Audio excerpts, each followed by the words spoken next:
Rated by Gaius M. Thine.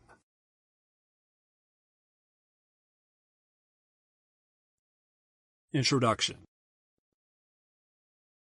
Born in Merced, California, an agricultural town in the San Joaquin Valley, known as the gateway to Yosemite, Cary Anthony Stayner always loved the woods. He was raised with his three sisters, Cindy, Jody, and Corey, along with his younger brother Stephen, in a small greenhouse on the edge of town.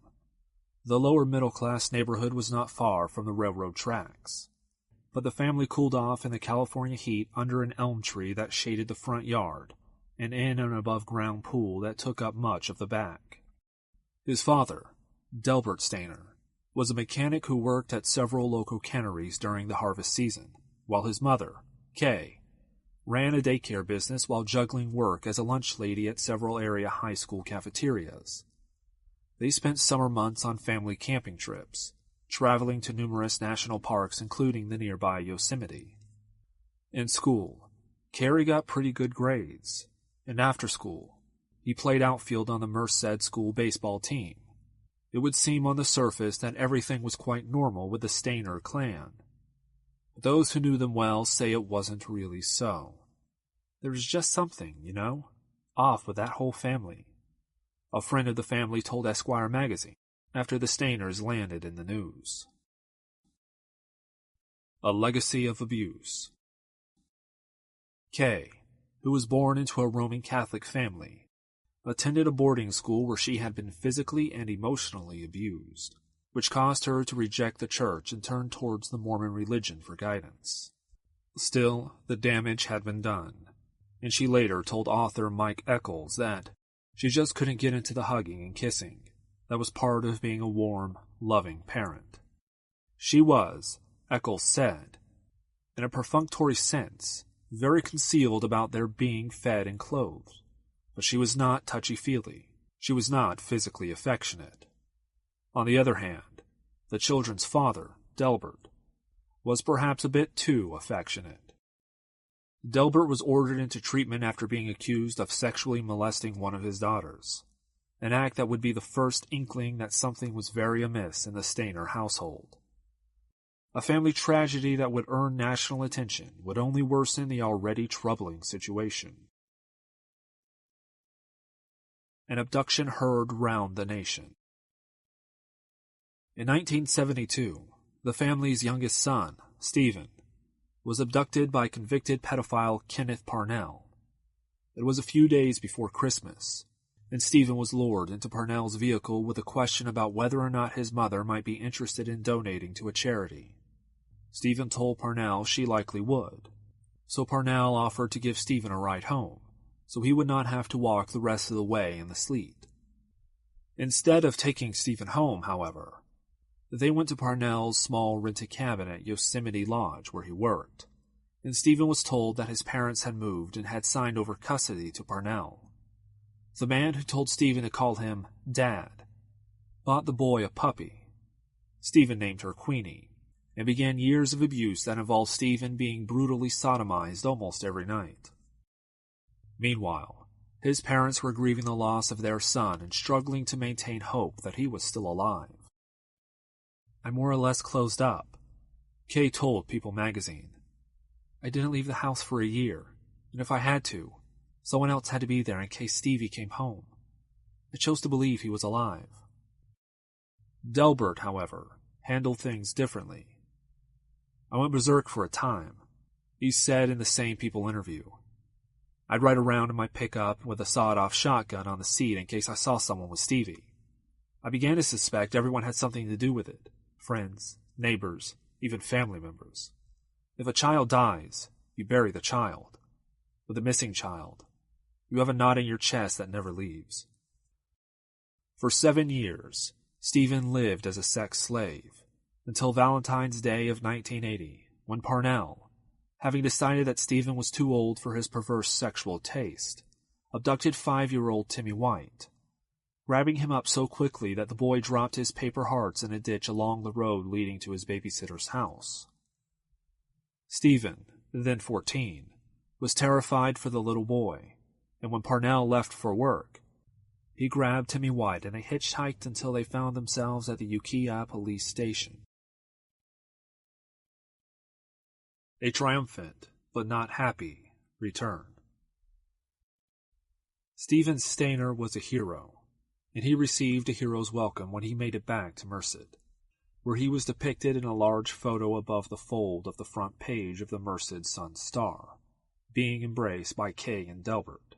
It was March 2nd, 1980, and Cary Stayner, who had silently prayed every night for this brother's return, was coming home from a camping trip in Yosemite with some friends when he heard the news of his brother's escape from the clutches of a madman.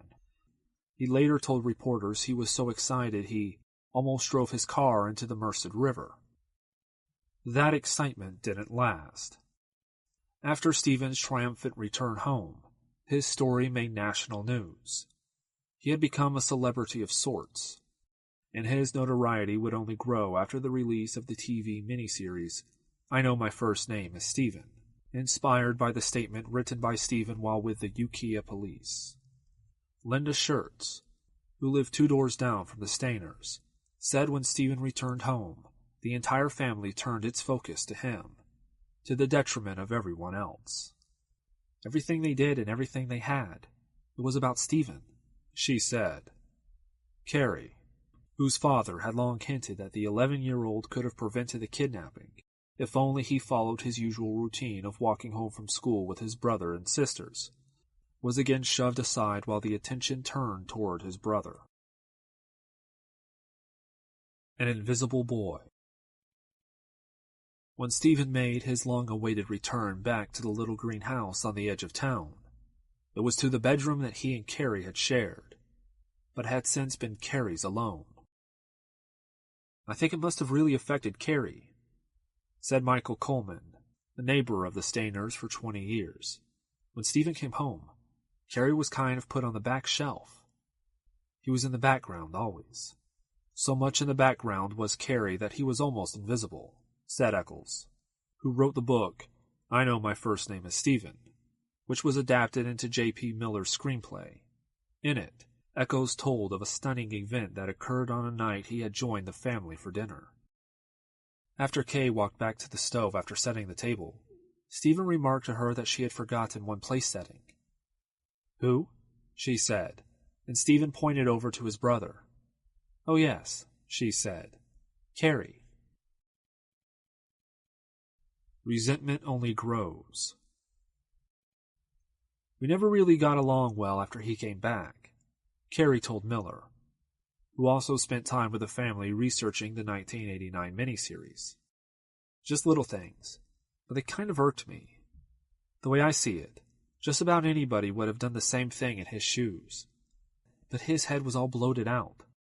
All of a sudden, Steve was getting all these gifts, getting all this clothing, getting all this attention. I guess I was jealous. I'm sure I was. I was the oldest and all that. Then all of a sudden, it's gone. I got put on the back burner, you might say. Stephen, too, struggled with issues within the family. The family disapproved of therapy. It was for the weak, Delbert and Kay believed. So neither Stephen nor any of the other children were allowed to see a therapist to talk about their feelings regarding Stephen's abduction or the childhood sexual trauma some of the others had experienced. For Stephen, it could not have helped that after he testified against Parnell at trial, the pedophile who claimed to have sodomized Stayner more than 3,000 times over the 7 years he held him only received 5 years in prison, a sentence less than the time he'd held Stephen captive. I returned almost as a grown man, and yet my parents saw me at first as their 7-year-old. After they stopped trying to teach me the fundamentals all over again, it got better. But why doesn't my dad hug me anymore? Everything has changed, he said in an interview with Newsweek magazine. Sometimes I blame myself. I don't know sometimes if I should have come home. Would I have been better off if I didn't? A few weeks after the miniseries was released, Stephen Stayner was dead, his motorcycle colliding with a vehicle in a hit-and-run, and again, Stephen was the focus of everyone's attention. Clues to a future killer. On the surface, it might seem as if that childhood trauma that ended in tragedy might have been the catalyst for what would transform Cary Stayner from a nature-loving young man with a flair for cartoons into a cold-blooded serial killer. In truth, it had been there all along, simmering beneath the surface long before the Stayner family gained national attention when Stephen went missing, and again when he returned. Cary had already spent more than a decade fantasizing about killing women, something that became part of his imaginary life at age 7, 4 years before his brother went missing.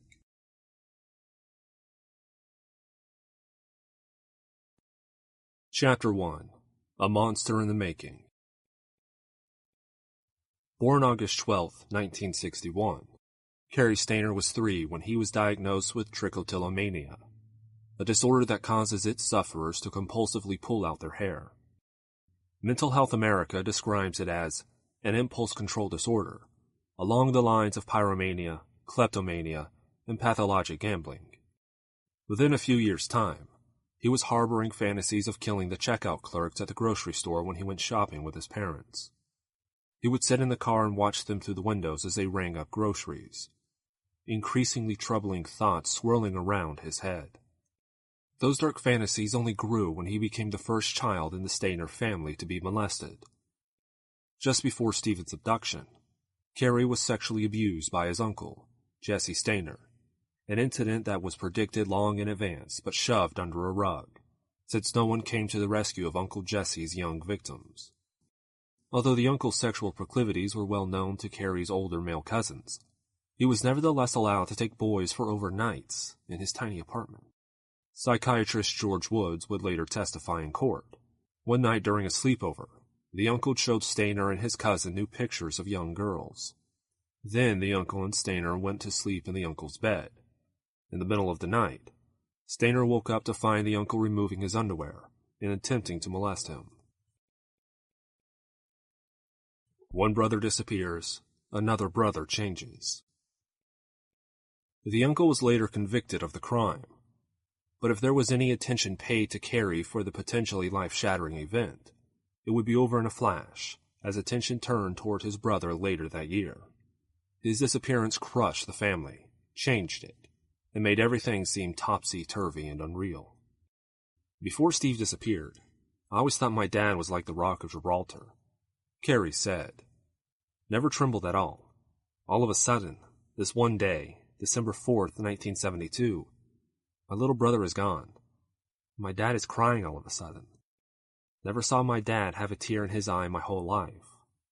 All of a sudden, life changed. And there was Cary, right in the middle of it, trying to make sense of a world that had suddenly gone as mad as the fantasies that were already swirling in his head. It would have helped if they'd gotten some therapy, but you just didn't think of it back then, said his aunt, Anna Jones. You told yourself you were strong, and you could handle it. But in reality, no one really handled it, and the 4 kids remaining in the Stayner house became like ghosts in a house filled with heartbreak. Maybe the other kids didn't get as much love as they should have, because of all the pain and sorrow, Jones said. For Cary Stayner, his feelings of being invisible and ghost-like stayed with him from home to school. He was enrolled in gifted classes at Merced High School, where his classmates voted him most creative for cartoons he'd drawn for the school paper. But even at school, he was somewhat invisible. According to Esquire magazine, his name was misspelled in almost every one of his high school yearbooks, even the year he was on the yearbook staff, and was listed as Cary with 2 R's, Stayner. Cary was in the back row for the photo, staring at the floor. The next 2 years, he was called Gary. He tried to get people to call him Anthony, his middle name, but that never took. A born predator? Behind the scenes, he was already a predator, and at 16 reportedly touched the breast of a neighbor girl during his sister's sleepover before exposing himself to her. A cousin who spent much of her time at the Stayner house remembered other things about Cary that would have made anyone uneasy. He used to pretend he would hypnotize us, said Kathy Amy. Then he would ask us to take off our clothes. He also would hide behind masks and peep into the bathroom window in hopes of catching her or one of her sisters changing clothes. It caused Amy to always make sure the blinds were shut and the door was locked when she was in the room. "You always knew he was somewhere," she said, "always watching." Around the same time, his fantasies had evolved into women being gang raped, according to researchers at Virginia's Radford University, who created a timeline of Stayner's life. Fleeing to paradise to escape demons. For Stayner, the only place where he ever felt safe was the tranquil woods, rocks, and waterways of Yosemite. There, he and his cousin Ronnie Jones would hunt, fish, and explore the caves tucked amid the granite formations that towered around them. They also would go swimming, where they often encountered women swimming naked beneath the pines and yucca trees surrounding the park's river. "I was down the hill pulling my clothes off, and Cary was hanging back," Jones later told Outside Magazine. "I'd have to say, come on, what are you doing?" Although he had an intense focus on sex, he was rarely seen with a girlfriend, causing friends to wonder why he was so reticent with women. They didn't know, and how could they, that Cary had erectile dysfunction and had trouble sustaining an erection. It led him to be shy and awkward with women, and more comfortable with younger, inexperienced girls, even as he grew older. Instead of focusing on flesh and blood women, Cary created his dream girls on paper, where he drew doodles of naked women to take the place of real-life ones. The notepad doodles were probably Cary's biggest disappointment. Cary's ultimate dream when he was growing up was to be an artist, said his childhood friend, Matt Cohn. In fact, almost every one of his former friends and classmates who talked about him later, after it was all over and Cary was locked up on death row, they said they always imagined him as a cartoonist, reliving his glory days with the high school newspaper on a much more prestigious, lucrative scale.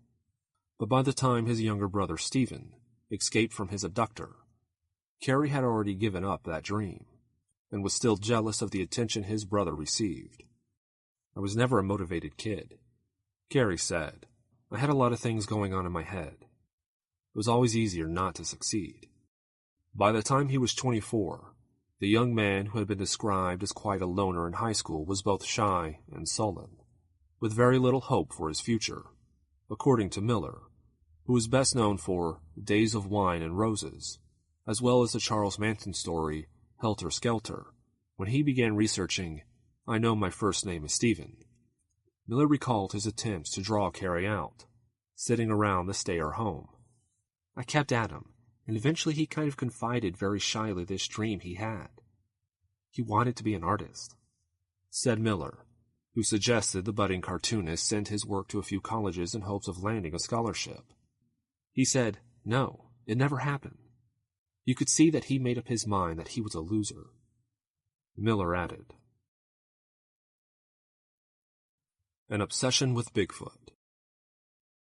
If art wasn't to be the thing that would help Cary Stayner stand out, then maybe one of his finds in the woods of Yosemite would be the thing that made the difference.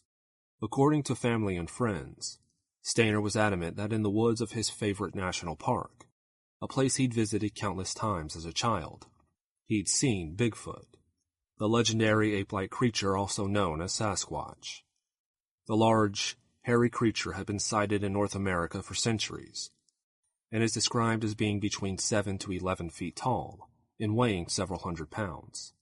Sightings of both male and female versions of the creature have been reported, along with reports of a foul, skunk-like odor that accompanies the beast. Only seen in grainy photos or documented through footprints, the legend of Bigfoot has been talked about since the mid-1800s, although the idea of Bigfoot gained the most attention in 1967, after a short 16mm film was released, showing what was believed to be a female Bigfoot, slinking away into the woods.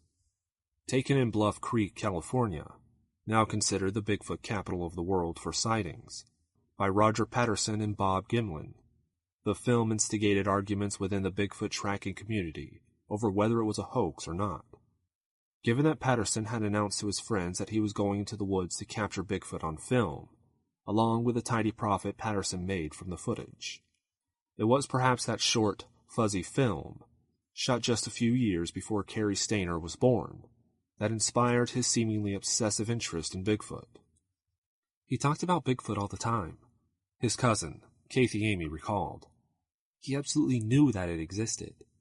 You couldn't have told him anything different. Another family member, who spoke anonymously online, wrote, I remember when he first had told me and my brother of what he had seen. He would go very blank in the face as if he was being very serious, or like somebody was watching him.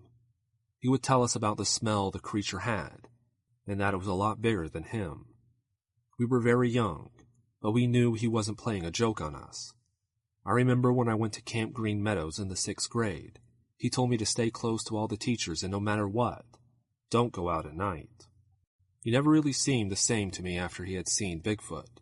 So to me, maybe that's what drove him mad. You never know. Much later, Stayner's Bigfoot obsession caught the attention of reporter Ted Rowlands, to whom he gave a taped confession after his FBI confession and subsequent arrest.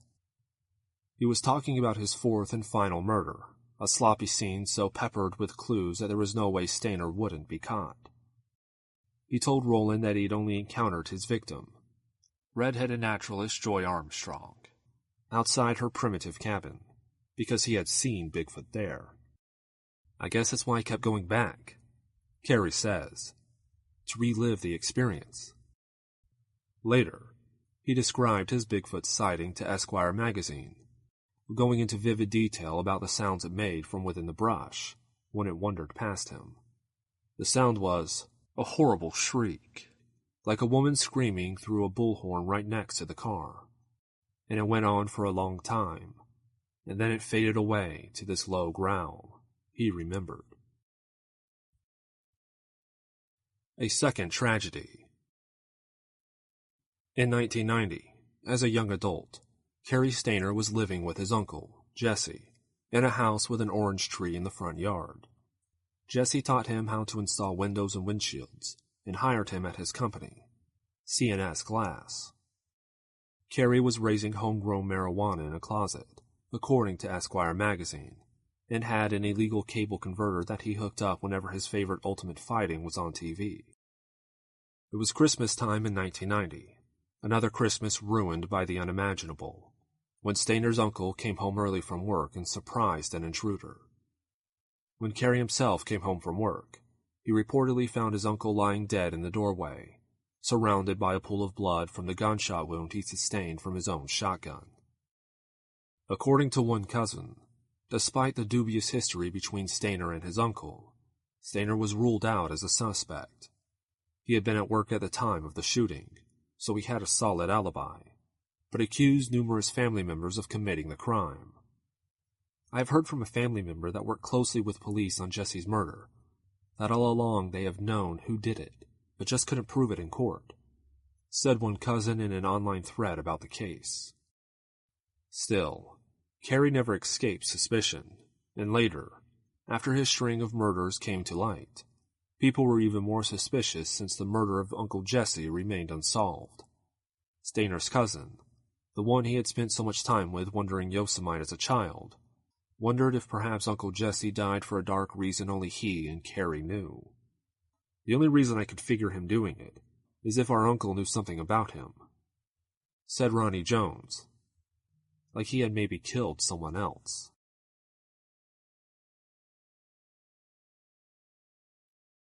Chapter 2. Signs of mental illness begin to show. Cary Stayner was always considered troubled, given his obsessive desire to pull out his hair, his voyeuristic tendencies, his adamant certainty that he had seen Bigfoot in the woods of Foresta, a cluster of cabins nestled within Yosemite National Park. But one day, his longtime friend Michael Marchese, a guy who grew up with Stayner in Merced and got to know him better in high school despite his shy, quiet side, went outside into the yard at Merced Glass and Mirror, an auto glass replacement and window company where they both worked, and found his friend in the middle of what could only be described as a psychotic episode. The night before, Stayner had said as much to Marchese's common-law wife, Sprout, in effect predicting his breakdown. On this day, He was slamming his fist against a piece of plywood, and had been doing so for a period of time, given the blood flowing from cuts he had inflicted on his hand. He said he felt he was having some kind of breakdown, and said he was all nervous and didn't know why. Marchese told the San Francisco Chronicle. He said he felt like getting in his truck, driving into the office, and killing everyone in there and torching the place. Marchese told their boss, who packed a bleeding, despondent Stayner into his truck and drove him to a Merced psychiatric center. Stayner saw a therapist who recommended group therapy, but the shy, retiring Stayner decided he didn't want to share his dark secrets in front of a group of people. Instead, he went back to his former workplace to pick up his last paycheck and told his old co-workers that he was thinking of moving to Santa Cruz to finally pursue a cartooning career. But rather than the liberal, artsy community of Santa Cruz, he headed back to the woods, and after a few odd jobs, including an attempt at establishing a medical marijuana dispensary, he found himself in El Portal, west of Yosemite National Park. There, he landed a job as a handyman at the Cedar Lodge, a motel and restaurant featuring pine cottages along the Merced River. The out-of-the-way lodge was surrounded by pine trees and towering rock formations, and it was a beautiful place to settle down. Stayner rented a room above the diner, and started to grow accustomed to his new life. According to a waitress at the diner, Stayner was a cool guy who was happy to hang out with the other employees, watching videos in each other's rooms. He was totally likable, she said. He was ordinary. The waitress, however, had no idea that Stayner was just this close to fulfilling the fantasies of murder he'd harbored since before his brother Stephen was kidnapped. And it would be at Cedar Lodge, where Stayner lived even when he was laid off as a handyman during the quiet winter months, when he would ultimately bring those fantasies to life.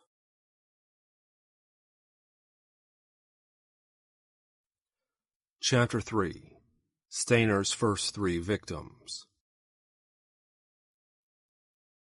Cedar Lodge was quiet on Valentine's Day, 1999. The temperatures dipped below freezing at night in Yosemite, so tourists were less likely to venture into the Sierra Nevada mountain range. The place was nestled into a bit of a valley, surrounded by towering pine trees and the sloping hills of the high Sierras. It was remote and beautiful, and Carol's son, 42, her daughter Julie, 15, and their 16-year-old Argentinian exchange student, Sylvania Peloso, were enjoying the quiet beauty of the area without the bustle of so many other visitors. They had checked into Cedar Lodge after driving from the University of the Pacific, where Julie had competed in a regional cheerleading competition, and toured the campus to see if it would be a good fit for her after she graduated from high school.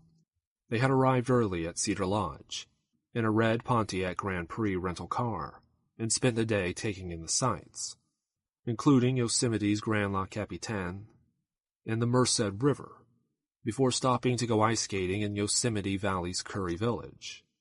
The girls were happy, said Carol's father, Francis Carrington, who had spoken to them on the phone in the midst of their adventures. They were having the time of their lives. The trio had dinner at the Cedar Lodge restaurant. The girls ate cheeseburgers. Carol had a veggie burrito, before returning to their room, number 509, to watch the movie they'd rented, Jerry Maguire, and relax after the day's events. Carol, who managed several of her family's shopping centers while juggling charity work, called her husband, Jens, to confirm when they would meet at the San Francisco airport the next day. They had planned to go from San Francisco to Arizona to visit Jen's sister, part of their plan to show Sylvania as much of the United States as possible during her year-long stay. There, they had planned to see the Grand Canyon. When Jens arrived at the airport the next day, he was a little bit late, and Carol and the girls weren't there. Because his wife was so organized, Carol was a very meticulous record keeper, Jens later said. She never does anything that was spur of the moment because she has too many things going on. He thought he had gotten the times wrong, or something, and he went on ahead to Phoenix, expecting to find them there. Jens did not find his wife at the airport, and assumed she had flown ahead. according to Time magazine columnist Robert F. Howe. She was not in Phoenix either, but he played a round of golf there the next day. When she still had not attempted to contact him, he started making some phone calls. His first, to the rental car agency, revealed that the ladies had never returned the rented Pontiac, nor notified the anxious agency that they were looking to extend their agreement. Jens called the Cedar Lodge, only to learn that they had apparently checked out without leaving their room key at the front desk. He immediately contacted park rangers and police to let them know something was wrong. Theories abound. Rangers initially thought that Carol might have lost control of the rental car while driving. We did have some rain, and there were pretty poor driving conditions, a ranger said, and a widespread search of Yosemite was launched. The first point of interest was the motel room, which luckily had not been cleaned due to the limited staff on hand during the off-season. Officials processed the scene, vacuuming up hairs and fibers, pulling up the carpet and dusting for prints.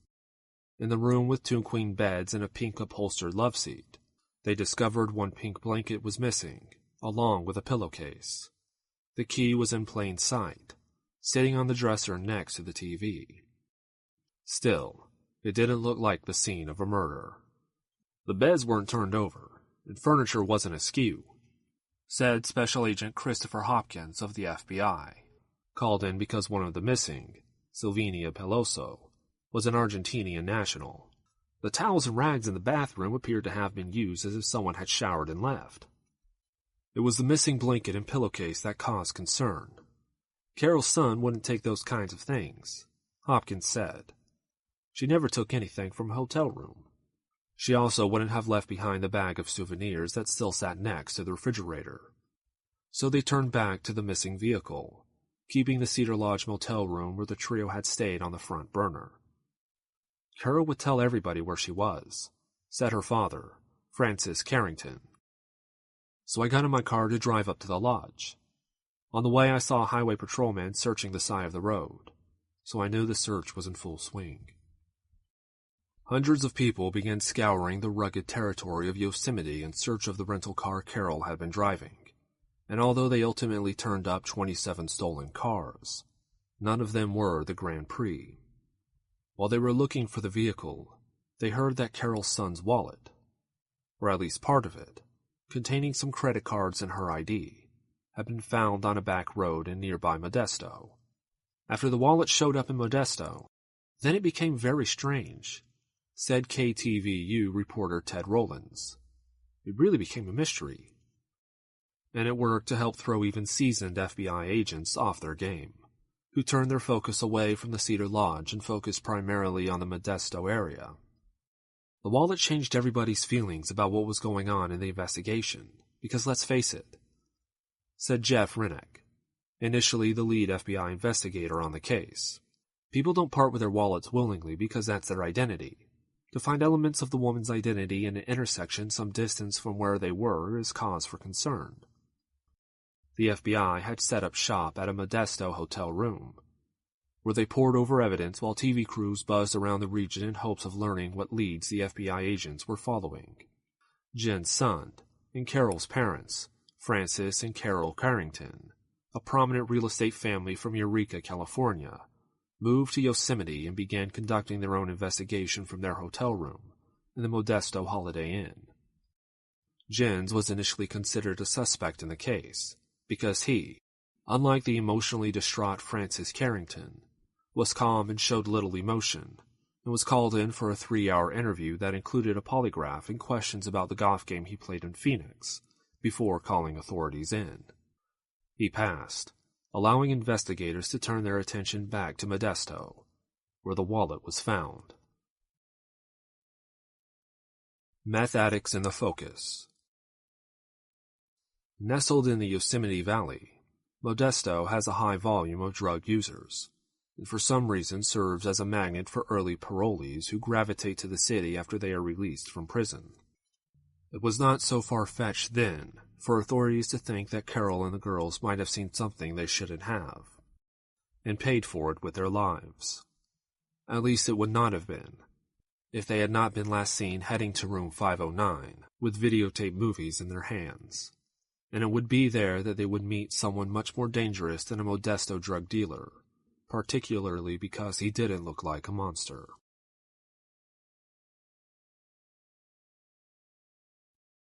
Chapter 4. February 15th's Hours of Horror. At around 11 p.m., Cary Stayner knocked on the door of room 509, interrupting a relaxing evening for Carol's son, her daughter Julie, and their Argentinian exchange student, Silvina Palesso. Unbeknownst to them, he was carrying a backpack filled with duct tape, rope, a knife, and a gun in his hand. He told Sund, who initially didn't open the door for Stayner, despite his having identified himself as a motel handyman. There was a leak in the room above them and he wanted to check for any water dripping from the ceiling. Sund checked the bath and reported no leak, but Stayner persisted, and eventually she let him in. He spent a minute or two in the bathroom before emerging with his gun. He told the trio that he had only come to rob them, and bound and gagged them with the duct tape he had also hidden in the backpack containing his murder kit. He put the two girls in the bathroom, then strangled Carol's son with a rope while she was lying on the bed. I didn't realize how hard it was to strangle a person, Stayner said later in his taped confession. It's not easy. I had very little feeling. It was like performing a task. He dragged Sund's body out and placed it in the trunk of the rented Pontiac Grand Prix, then went back into the motel room where the two girls waited. He cut the girls' clothes off and tried to get them to perform sex acts on each other, but Silvina couldn't stop crying.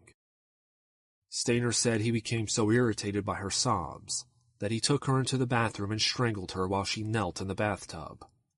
Although at one point Stayner said that none of his victims had been sexually assaulted, he then raped Julie both in the family's motel room and the room next door, toward the end just forcing his flaccid penis into her mouth, gagging her as he struggled to regain his erection.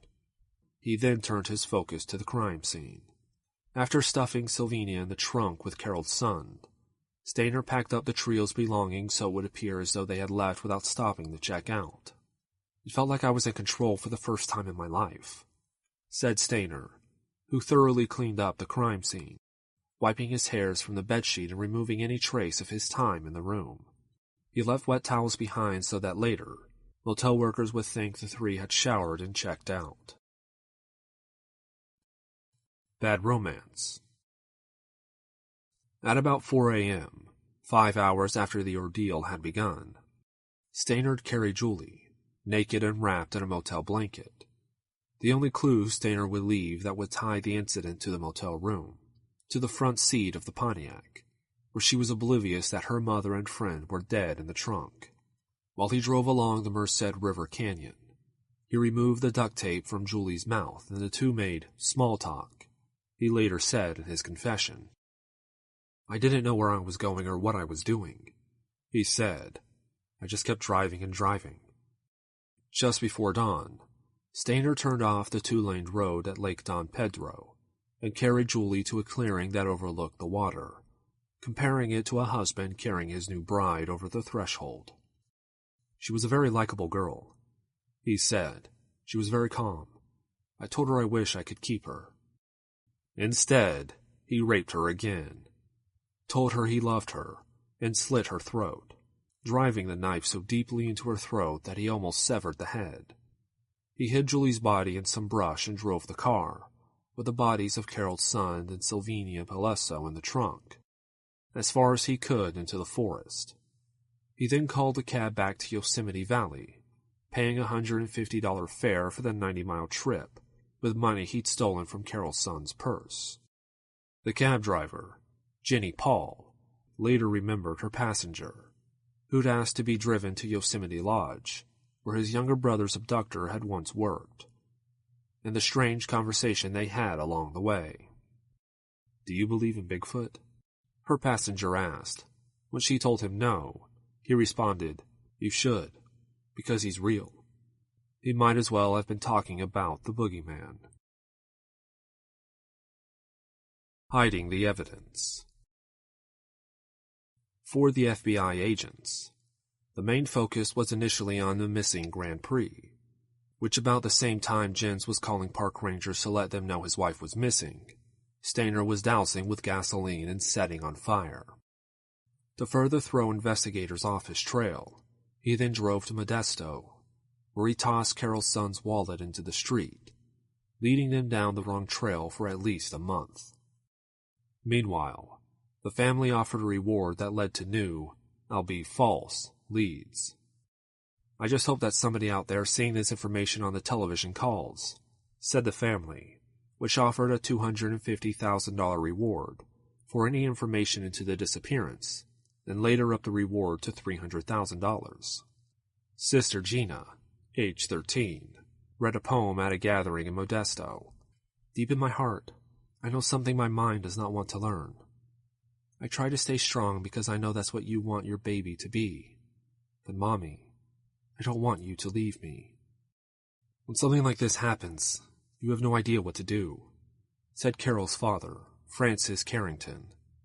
"It almost becomes like an obsession. You have to find out what went on." FBI agents, who nicknamed the case Tornap, short for tourist kidnappings, tossed around a few theories, and Jeff Renick focused on Wells Fargo bank records, in part because someone using Carol's son's social security number had made suspicious calls to Carol's bank in hopes of withdrawing some money. Renick attempted to trace the calls, which he hoped were a true lead in the case. It was almost a month into the investigation, and authorities knew it was unlikely that a car accident had claimed the lives of the three women.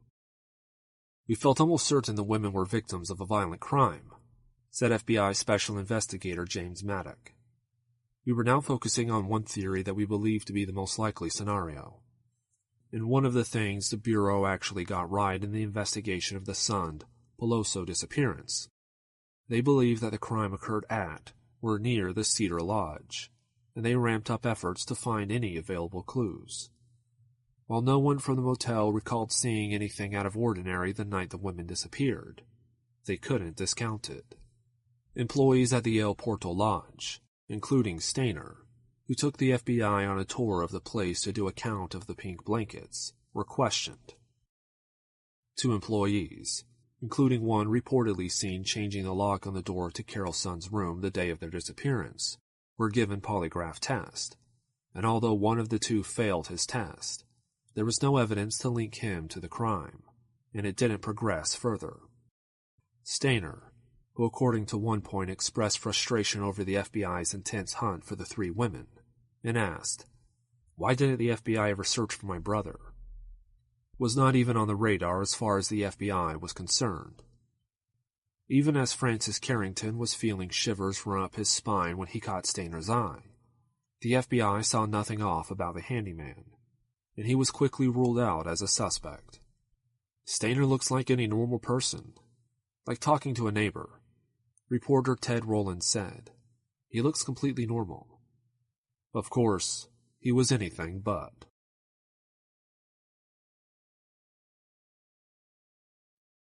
Chapter 5. A Gruesome Discovery.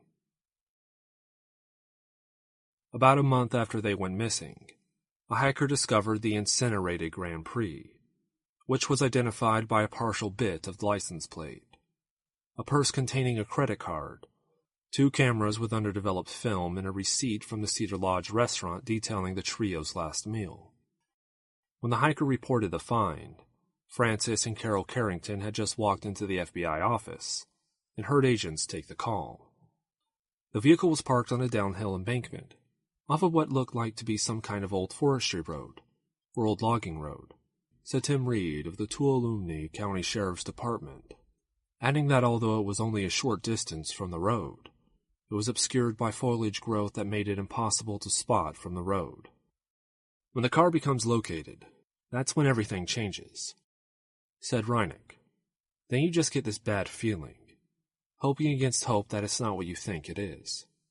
When investigators opened the trunk, they found 2 badly burned bodies, although both dental records and DNA tests would be required to identify the bodies. The location suggested that the area was well known to the killer. The FBI, believes that the killer knows the area of abandoned gold mines well enough to hide the car off a spur road, where locals dump old refrigerators, cars, and washing machines, according to Newsweek magazine, and well enough to know that the smell of a burning car would likely not attract attention, because the air often reeks from people burning their garbage. Unsettled locals are starting to whisper about possible murderers in their midst. For the family, the find, while not totally unexpected, was a nightmare. This announcement, however prepared you think you are, it's still extremely hard, said Francis Carrington after the bodies were identified as Carol and Sylvania. We thought we were prepared, and of course, we weren't. The shock really hit us hard. You feel so helpless. The family showed photos from the roll of film. Pictures of the trio's vacation, including a photo taken of Carol and one of the girls sitting on their beds at their hotel room at about 10:30 p.m. on February 15th, as they waited for news about Julie. A move made in true serial killer fashion. Meanwhile, Stayner was growing cocky, and like many serial killers, some of whom will turn up at crime scenes, a face in the background keeping an eye on the investigation, while others sending chilling note after note like the notorious happy-face killer, Keith Hunter Jesperson, who was responsible for the deaths of at least 8 women. He sent police a letter telling them where to find Julie's son's body. It included a map detailing where the body was located, along with the words, "We had fun with this one." Another attempt to throw police off the trail by implying more than one person participated in the crime. Later, police would learn that Stayner also paid someone $5 to spit in a cup, so he would not leave his own DNA on the envelope. Most bad guys don't want their victims found, said Hopkins. Now we have the offender telling us where to go to find the third victim, and so that was very interesting behavior on his part to help us, meaning that he had some sort of affinity for the victim. Police and FBI agents followed the map, along with cadaver dogs, and found Julie's body beneath a vast blue sky, leaning against a yucca tree, grass and leaves partially covering her up. Stayner's cousin, Kathy Amy, watched the news reports with growing horror. "You want to know why," she said. "Why did you take such an innocent life? Someone so full of life. I remember saying several times, I hope that they find the monster that's responsible." She had no idea that it would be someone she was so wary of as a child. The teen cousin whose strange, overly sexualized behavior made her check the shades and the locks every time she went into the bathroom. With new evidence in hand, the FBI and local police focused attention on the letter. There was a partial fingerprint, as well as a very high concentration of DNA on the flap of the envelope, which after testing suggested it was of Hispanic origins. It was also something to throw them off the trail, despite the pink fibers found on Julie's body that returned their attention to the pink blankets on the beds at Cedar Lodge. Talk of the town. There was a lot of talk about the murders in the Yosemite area. How could there not be, after all? Including at the Cedar Lodge. There, the bartender didn't hesitate to say what she thought should happen to the person who killed the 3 visitors. "They should take him and tie him to the back of a truck," said Darla Zeke, "and then they should drag him along the road until his flesh gets all chewed up and his skin gets torn off, and then let the maggots go to work on him." "Yeah," said Stayner over his rum and coke. "Yeah, they should do that." It was all just regular conversation, and no one imagined that the killer was sitting alongside them, working with them, drinking with them, and talking about the crime. Following the wrong lead, chasing the wrong suspects. With no real clues in the motel room aside from a missing blanket and pillowcase, there just wasn't much for the FBI to go on. Nobody ever came up with the one piece of evidence that convinced us we were on the right track. So this was a real whodunit, said one frustrated agent. Meanwhile, investigators began rounding up locally known criminals from the Modesto area, where Carol's wallet was found, incarcerating them on various parole violations in hopes of locking up the killer at the same time. According to the Fresno Bee, they focused most intently on 4 people. Michael Mick Larwick, age 42, of Modesto, a no-meth user from Modesto who grew up near the site where the car containing the bodies of Carol Sund and Sylvania Peloso was found. He was in jail after shooting a Modesto police officer, leading to a 14-hour standoff. His criminal record was a long one, but Larwick denied having anything to do with the Yosemite murders. Eugene Rufus Dykes, age 32, also of Modesto and Larwick's half-brother.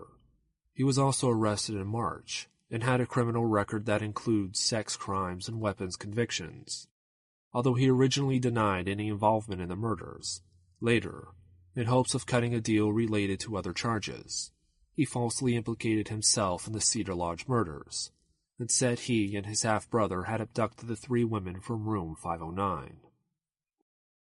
Billy Joe Strange, age 39, an El Portal parolee who worked at the Cedar Lodge lounge and restaurant. He was arrested when he reported to his parole officer with alcohol on his breath, but denied any involvement in the triple homicide. The FBI wanted Strange arrested in the case. Darrell Gray Stevens, age 55, Strange's roommate. Stevens had a 1978 conviction for rape and robbery, and was arrested for failing to register as a sex offender. He also denied any involvement in the incident. The FBI was fairly certain that they had their murderer behind bars, and said as much in an announcement to the general public. To reporters, the FBI said acrylic fibers found near Julie Sund's body, and analyzed at the FBI lab in Washington, linked both Larwick and Dykes to the case. Self-incriminating statements made by Dykes and a lack of an alibi for both men cemented the theory. In June, the chief of the FBI Sacramento office, James N. Maddock, confidently announced that, "We have all of the main players in jail, but we are in no rush to charge them." Reineck, on the other hand, was not so sure. He was hesitant to look to the Modesto list for their suspect, and had a feeling that authorities were headed in the wrong direction. He said as much to his supervisor, and in response, he was soon replaced as head of the case, in part, Maddox said, because of his messy paperwork. Reineck nearly quit his job in frustration, but later, when Cary Stayner made mistakes and was ultimately pegged for the murders, he would be very glad he didn't. A handful of other people arrested including Rochelle Lou Campbell, age 36, of Modesto, who was arrested on charges of theft totaling $365,000. When she was arrested, she had Carol Sund's checking account and ATM numbers, which suggested to the FBI that she was connected to the crime. They basically told the public, "Don't be worried. We're confident the people who were behind the Yosemite murders are behind bars," Rowland said. The 2 meth addicts, one of whom had confessed to the crime, were still the prime suspects, and they were locked up tight. And that might have been what later would allow Joy Armstrong to let down her guard and talk to Stayner about his Bigfoot sighting.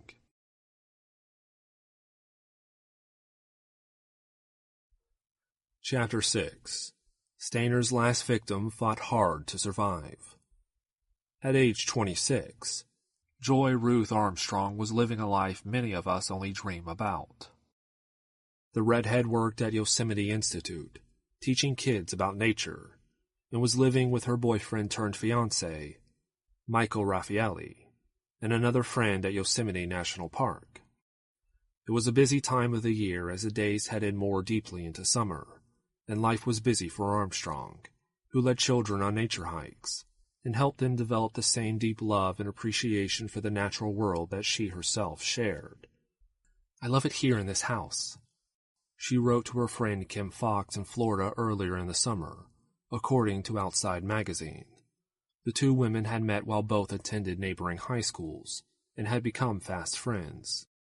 Armstrong talked about swimming in the Hetch Hetchy Reservoir, an azure blue body of water located on the Tuolumne River. cooled by the snowmelt from the surrounding Sierra Nevada mountain range, with Raffaele, and her joy easily bubbled up through her words. "I want people to know how happy she was, and how amazing she was," said Fox. "She was so spirited. She was so magnetic and so fun. People have referred to her as a bright star, a bright spark in their lives. I love Michael with all my soul and every last cell in my body," she wrote. "I love the big meadow with all its daisies and incredible history." And in an email to another friend, written just before she was killed, Armstrong said, "You should come see this place. I wonder if you ever will. I love my garden and living in Yosemite, one of the most beautiful places in the whole wide world." Her father, Frank, had warned her to be careful after the son Peloso murders, but Armstrong told him not to worry, that the police had announced that the killers were safely behind bars.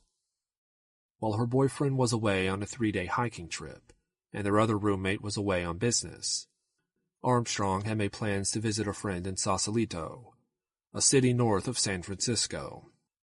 After a few days with them, she planned to visit her grandmother in San Jose.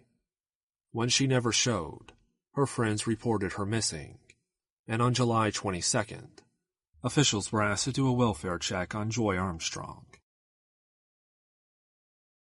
Officers arrive at the scene. When they arrived, park rangers found her truck packed and ready to go outside her home. Even more strange, they saw that her door was partially open, and they immediately realized something was wrong. One of the rangers went inside, and he could hear music playing in the background, the little hairs on the back of his neck standing on end. He called for backup, because he knew without seeing any outlying evidence that he had just stepped into a crime scene. Once backup arrived, they formed a search party and began combing the area. "Right from the beginning, we had broken sunglasses on the porch, a tipped-over watering can," said Hopkins. "And in one of the bedrooms, the furniture is askew and the bed was a mess." It was clear that there was no chance for the person who perpetrated the crime to come back and clean up. A gruesome discovery. In fact, the crime scene was so sloppy at Joy Armstrong's cabin. There were mismatched tire tracks as distinctive as a fingerprint, more than a few footprints, crushed branches mapping out a trail, that it didn't take long for investigators to locate her body. Within a few hours, Yosemite's medical director, Dr. Desmond Kidd, found Armstrong's body, dressed in jeans and a white t-shirt. Her head, however, was gone. Nearly gagging, Kidd headed back to the ranger in charge of the search and said, "We have an 1144. Police code for a dead body. She's been decapitated." For Armstrong's family, however, nothing would bring back the nature-loving girl who had a solar-heated shower and carried buckets from the creek in which she died to water her garden. Joy was phenomenal. Her mother, Leslie Armstrong, told the Sacramento Bee a week after her death. She truly strived to be the best that she could be. The vegetarian had recently climbed both Mount Shasta and part of Yosemite's El Capitan, and had a habit of charming pretty much everyone she met with her warm smile and comfortable, approachable demeanor. Just before she moved from Orlando to a new job in Yosemite, a photographer, Colin Newman, noticed Armstrong in a coffee shop and asked if she'd be interested in doing a photo shoot. It would be Newman's photos that would give the world an intimate look at Armstrong after her death, and Newman's memorial website that would give others a chance to remember the vibrant girl. A fight for her life. Stayner had apparently gone to the Forester area, where Armstrong's cabin was, in hopes of again spotting Bigfoot. He is adamant about seeing one of the creatures near there, and when he saw Armstrong loading up her car and watering her garden before she left, he got off his vehicle, a baby blue 1979 International Scout, featuring a different tire on each wheel, to talk to her. Stayner apparently attempted to put the wary young woman at ease by asking if she had ever seen Bigfoot in the area, adding that he had once spotted the creature in the fields just beyond her cabin. She denied ever having seen Bigfoot, but their talk gave Stayner a chance to determine if Armstrong was alone, or if someone else was packing up with her to leave. When he was certain she was alone, he pulled a gun and ordered her inside her cabin, where he bound her hands and gagged her with duct tape. As with Carol's son, he appeased Armstrong by telling her he only intended to rob her. In reality, however, he was planning the most revolting thing I could possibly do. And as twilight began settling over the national park, he ordered her back outside and forced her into the front passenger seat of his international Scout. His plans were to rape and murder his victim, and Armstrong likely knew that when she made her escape attempt, diving headfirst out of the vehicle's open window and running as fast as she could into the woods as soon as she regained her footing. Strong and determined. When Armstrong met her killer, she had no intention of going quietly, and her struggle with Stayner, which continued after she made her mad dash through the woods she loved so much, ultimately led him to make serious mistakes that would ensure no other woman would die at his hands. Still, she was no match for the fit handyman, who threw his Scout in the park, gave chase and tackled her, then dragged her further into the woods, where he drew out his knife and made his first slice across the pretty redhead's throat. In his confession, he told authorities that Armstrong fought hard and attempted to block the knife by pressing her chin to her chest. He was able to make the cut, however, and after doing so he dragged her a bit more, then placed his foot on her head and made another slice. After the second cutting, she was still struggling slightly, and I grabbed her leg and started dragging her, and just a few seconds later she went totally limp. Stayner told authorities when he later confessed, his voice showing little emotion. He told them he attempted to cover his tracks, but the trail of sticky, fresh blood was difficult to hide beneath the dirt and pine needles. Frustrated, he was about to leave when he turned back to the body, now resting at the edge of the creek where Armstrong collected water for her garden, and severed her head. He briefly considered keeping it as a trophy, much like the nipples collected by Wisconsin farmer Ed Gein, or the collection of penises and hands jarred and saved by Jeffrey Dahmer, but instead tossed it into the creek. "So you felt pretty good that you were able to pull this off?" one of the interrogators asked. "I didn't feel good about it," he said in response. "I say it's like matter-of-factly I was doing this, you know? It's like I'm a split personality." Stayner went back to his Scout, intending to return to his Cedar Lodge home, but he didn't get far. His vehicle broke down a few miles short of the lodge, so he caught a ride with a passing park ranger. The ranger later remembered his ride that evening, and recalled nothing unusual about the easygoing handyman. Inside, however, he should have been quaking in his boots. "It was a fight from start to finish," said an investigator. "She tried to get away, and she almost did get away. And those several minutes of struggle left behind a lot of evidence. Her determined fight for life denied him the chance to cover up the crime scene, and it led to his capture and undoubtedly saved other lives." A Valentine to an Angel. "I hate Valentine's Day," wrote Eric Ott to a website honoring the memory of Joy Armstrong. And it's not the candy hearts and Pepto-Pink store displays and the manufactured sentiment. And it's not the yearly reminder that I am once again single at this supposedly most romantic time of the year. No, I hate Valentine's Day because it makes me think of Joy. "I went to college in Northern California," he wrote. "Joy pulled coffee at the cafe where I organized a weekly poetry slam. So I would see her all the time. She spelled her name like the French word for joy, Joye, joie, like joie de vivre, the joy of life. Only she was just Joy. She was a smile waiting to happen, a raised hand greeting me from across the room, a smattering of small talk while espresso wands frothed milk in warm lattes. She was just the cute, earthly, crunchy girl behind the counter at my favorite cafe in my favorite college town during the best part of my whole young life. I walked into her coffee house on a particularly lonesome Valentine's Day with my shoulders hunched and my hands stuffed deep inside my pockets. Before I had a chance to order my usual, a large, very hot, no-foam soy milk chai to go, Joy had it halfway finished. She handed it to me. I slipped a dollar bill into the kitty, and I turned to go. But she didn't let go of the chai. She kind of held it. And I looked up to find her eyebrows furrowed with concern. She said something about me looking sad, and I told her that I had just broken up with my girlfriend, so this was going to be another Valentine's Day alone. And she just smiled and laughed and said, "I'll be your Valentine." It was such a sweet gesture. I hardly knew her, but every time I would see her walking the streets of Chico after that, I would call out, "Yo, what's up, Valentine?" And she would smile and wave and shout it back to me. And then one day, she was gone. Someone at the coffee house told me she had graduated and moved to Yosemite National Park to do some kind of nature girl stuff with the Park Service. And that made perfect sense.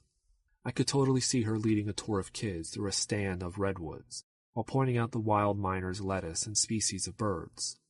I don't remember the second to last time I saw Joy's face, but I will never forget the last. I was strolling along a downtown Chico sidewalk, weaving between college kids when I happened to glance at the newspaper dispenser in front of the Greasy Spoon Diner. And I brick-walled it, man. I stopped dead in my tracks. It was July 23rd, 1999. And there on the front page of the local paper was a big snapshot of my Valentine Joy Armstrong, just a-smiling like she does. The headline shouted in bold letters that her body had been found in Yosemite National Park. She had been found partially submerged in a drainage ditch. She had been decapitated. The FBI had been investigating the killing of 3 tourists in Yosemite the winter before, and now they suspected the latest death was committed by the same person. 2 days later, they had their suspect, a motel handyman named Cary Stayner, who readily confessed to all 4 murders. He said he had been obsessed with killing women since he was 7 years old. He said he would have killed more had he not been caught.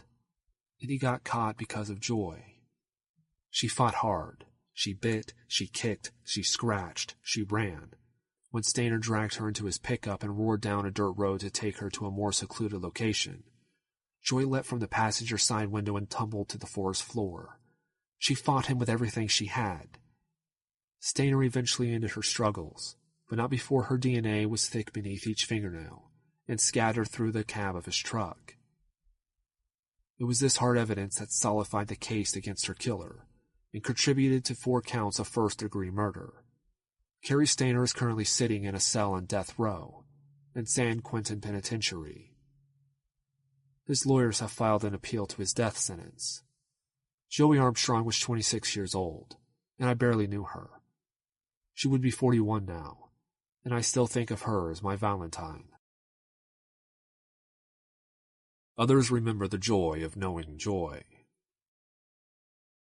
He was not alone in remembering Armstrong as an amazing, vibrant person. She had captured the hearts of everyone working at Yosemite because of the passion she brought to her role, helping young people connect with nature.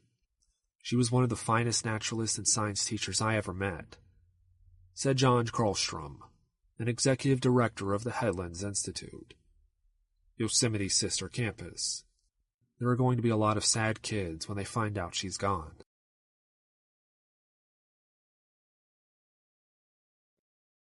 Chapter 7.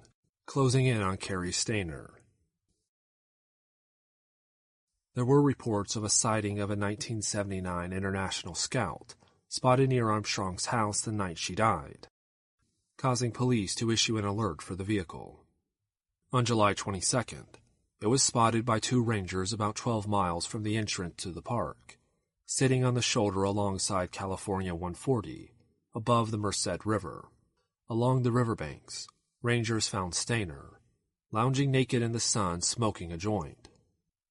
He looked like he would live and work in a place such as El Portal, said Special Agent Chris Hopkins of the FBI of the lanky man, who seemed to be about 6'1" or 6'2", when he stood up to greet agents.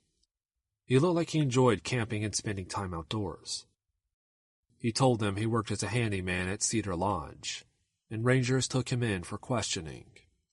When law enforcement agents questioned Stayner about being in Joy's neighborhood in his Scout, he denied ever being there. Said Hopkins. Authorities questioned him a bit more before letting him go, although not until after they'd confiscated his backpack in hopes of getting a warrant to search it and secure permission to search his vehicle. They questioned Stayner again the next day at his small apartment at Cedar Lodge, a neat, tiny room that he swept and dusted clean every day. And he once more denied being anywhere near the Foresta area where Armstrong had lived. The trouble was, he had been spotted by 2 different witnesses, which for Hopkins set off bells and whistles for the FBI. They took photographs of the tire treads of his International Scout parked outside his room.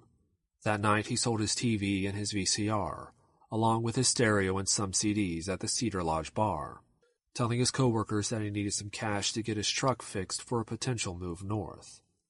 About this time, the FBI was comparing photographs of the tire tread on Stayner's distinctive International Scout to the tracks found at Armstrong's cabin, and realized they were a perfect match. I liked him as a suspect, Hopkins said. Giving feds the slip. Meanwhile, Stayner, who had left the area, was bitching to anyone who would listen about his backpack, which police had confiscated because they had not yet found Armstrong's head, and wondered if perhaps it might be inside the bag that Stayner was so reticent to give up. Stayner had actually contemplated keeping Armstrong's decapitated head, but ultimately rejected the idea, but authorities at the time had no way of knowing it. When they finally took a look inside the dark green JanSport backpack, they found the book Black Lightning, a fictional tale about a Seattle-based serial killer by New York Times bestseller horror novelist John Saul, a camera, a Corona beer bottle, sunflower seeds, a harmonica, and suntan lotion. Armstrong's head was eventually located underwater, 40 feet downstream, where the current had swept it away after Stayner disposed of it. A familiar hideout. The next day, authorities went to the Cedar Lodge to arrest Stayner, but the handyman hadn't shown up for work that day, which was unusual for him. Unable to arrest him, FBI agents instead searched his apartment, unearthing evidence they said not only linked him to Armstrong's murder, but also to the San Peloso murders. The information shortly appeared on the news, along with photos of the suspected killer. Despite the growing body of evidence against him mounting back at Yosemite, Stayner was in his element. He had pitched a tent at his favorite clothing-optional resort, Laguna del Sol, located on 150 acres outside Sacramento, and was hanging out with the resort regulars, although he still kept to himself. That night, he drank a vodka cranberry juice. Not too strong. I don't do alcohol, he told the bartender, according to Janet DeMont in an interview with Esquire magazine. DeMont was there to play darts, while Stayner was relaxing and watching the news. DeMont recognized Stayner from a visit he made in March, but he caught her attention with a Yosemite t-shirt and a cap with Cedar Lodge above the bill. DeMont asked him about the murderers, but he didn't say much. She told the magazine. The cops are just too much, he told DeMont. They're everywhere. I just had to get out. On this night, DeMont made a point of asking Stayner how he was doing, as he nursed his vodka cranberry as he sat at the resort's beach-inspired brown beadboard bar. Not so good, DeMont recalled him saying. She asked if he had been laid off again, and he said no. It's just things changed really fast, he said, so I packed up my truck, and I'm heading north, maybe Oregon or Utah. The next morning, DeMont was watching the news and heard the anchor announce that the FBI was searching for Cary Stayner, and they flashed a number for anyone with information to call. DeMont called the number, then alerted the resort's manager, Stephen Sailors, who sent groundskeepers to tend the bushes near Stayner's tent. Stayner thought little of the surveillance, since he'd already combed through the newspaper and hadn't seen his name. He was eating breakfast when 3 FBI agents and 2 sheriff's deputies arrested him at his table a few minutes later. One of the FBI agents was Jeff Rennick, who had been called in at last minute to pick up Stayner. He had been planning a romantic weekend with his wife, Lori. The boys were away from home for a few nights and the two had the house to themselves. But like many other times when he had disappointed his wife, including one special birthday, the phone rang. Once they arrived at Laguna del Sol, the manager, waiting at the gate, directed them to the restaurant where Stayner was eating. While many of the other patrons were nude, Stayner was dressed in a short-sleeved shirt, shorts and his often-present baseball cap, and according to Reineck, looked just like Tom Laughlin in the 1971 movie Billy Jack. When Stayner realized the FBI was there, he stood up and put his hands over his head, said Reineck, which was odd behavior for someone who was just being questioned. On a formality, Reineck read Stayner his rights. Then they headed back to FBI headquarters. All we knew is that we were to retain him for the interview, so I offered to drive him there, and then drive him back to Laguna del Sol when he was done, Reineck said. As they drove, Reineck realized he recognized Stayner's name, and remembered then the abduction of Stephen Stayner. He asked Stayner if he could ask about his brother, and Stayner agreed. The conversation, Reineck later said, was relaxed as they drove back to the office in El Portal. During the car ride, something happened with Cary Stayner and Jeff Reineck in terms of developing some sort of significant rapport and bonding. Said Hopkins, they developed some sort of trust between the two of them. When they got there, Stayner posed for mugshots, his arms folded in front of him, his skin tanned from lounging beneath the California sun. Somebody asked me if I thought he did it, and I said, nah, this guy couldn't be it. Said photographer Steve Grube. This guy's too nice a guy. Because they had arrested Stayner before he had a chance to finish his breakfast, they ordered a pizza. Both the pizza and the person who was set to administer a polygraph test arrived at the same time, and Reineck asked Stayner which he would rather do first. Stayner asked if they could skip the polygraph, and asked Reineck if the two of them could talk alone. That began the what in the wide, wide world of sports is going on, Reineck later said. Stayner then dropped a bombshell. I feel like I'm a bad person, he told Reineck. I feel like I've done bad things. And after taking a bite of what he said would likely be his last delivery pepperoni pizza, Stayner started talking. It was as if the floodgates of sorts had opened, and as investigators interrogated Cary Stayner, his horrifying story came tumbling out, a twisted tale of nonchalant murders, committed almost on the fly even as he described the incidents as years of fantasy come to life. Initially he had intended to kill his girlfriend and her daughters, one 8, the other 11, he said, a crime he planned for the day after Valentine's Day. But when a caretaker showed up unexpectedly at the 10-acre property where they lived, he chickened out, he said. He had already packed his murder kit, however, a backpack filled with items including a rope, a roll of black duct tape, a gun, and a long, serrated knife. And although it would be a year before his desire to kill again simmered to the surface, it was there, reminding of his need to use it. When Carol and Julie Sund and Sylvania Peloso checked into the Cedar Lodge, then settled into their remote room in a section of the lodge that was otherwise empty, the vulnerable women were too delectable for Stayner to resist. Well, it's so weird, Jeff, he said. I love life so much. I can breathe. I can wake up and see the sun. I like my friends. I can't tell you why this happened. One minute I'm thinking great thoughts and world peace, and the next minute it is like I could kill every person on the face of the earth. He talked about his drive to Yosemite to search for Bigfoot, and told him that when he had ran into Joy Armstrong instead, he decided to abduct her.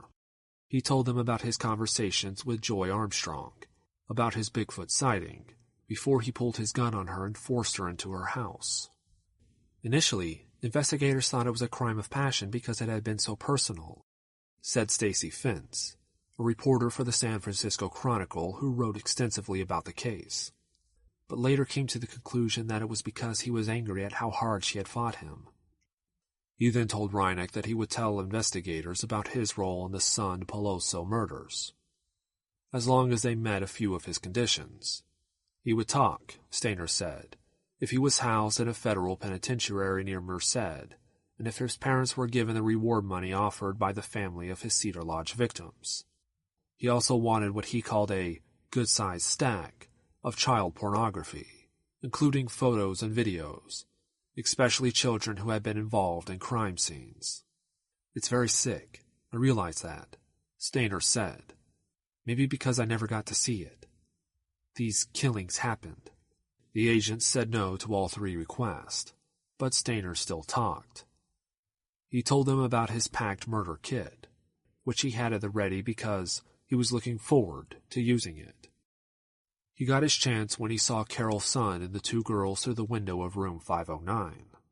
I didn't see a man in the room, so they were vulnerable. Easy prey. Stayner said. I went back to my room and got my backpack with my kit. Before he knocked on the door, however, he knocked on the doors surrounding their room. To desensitize them to the knock on their door, he said. Before I knocked on their door, I was knocking on the doors around their door, he said. To the imaginary patrons, he'd yell, "Maintenance," then would open the doors, walk in, wait a few minutes, and slam the door loudly enough that Carol's son and the girls might hear. Then I finally ended up at theirs. Listening with rising horror. The conversation continued, but Reineck's head was buzzing with the realization that he had been right all along, that the Modesto meth users had nothing to do with the case, aside from the fortuitous find of Carol's Social Security card from the wallet Stayner had tossed away to throw them off their track. Being right, though, was little consolation. Joy Armstrong might not have been dead if his direct supervisors, including Maddock, had taken his protest seriously. He turned his attention back to Stayner's macabre story. I knocked on their door. Carol's son opened up the curtain and looked out. Stayner said, I told her we have a water leak problem. She didn't want to let me in. I said, okay, no problem, ma'am. I'll just get the manager and we'll relocate you to another room. Then she agreed to let me in.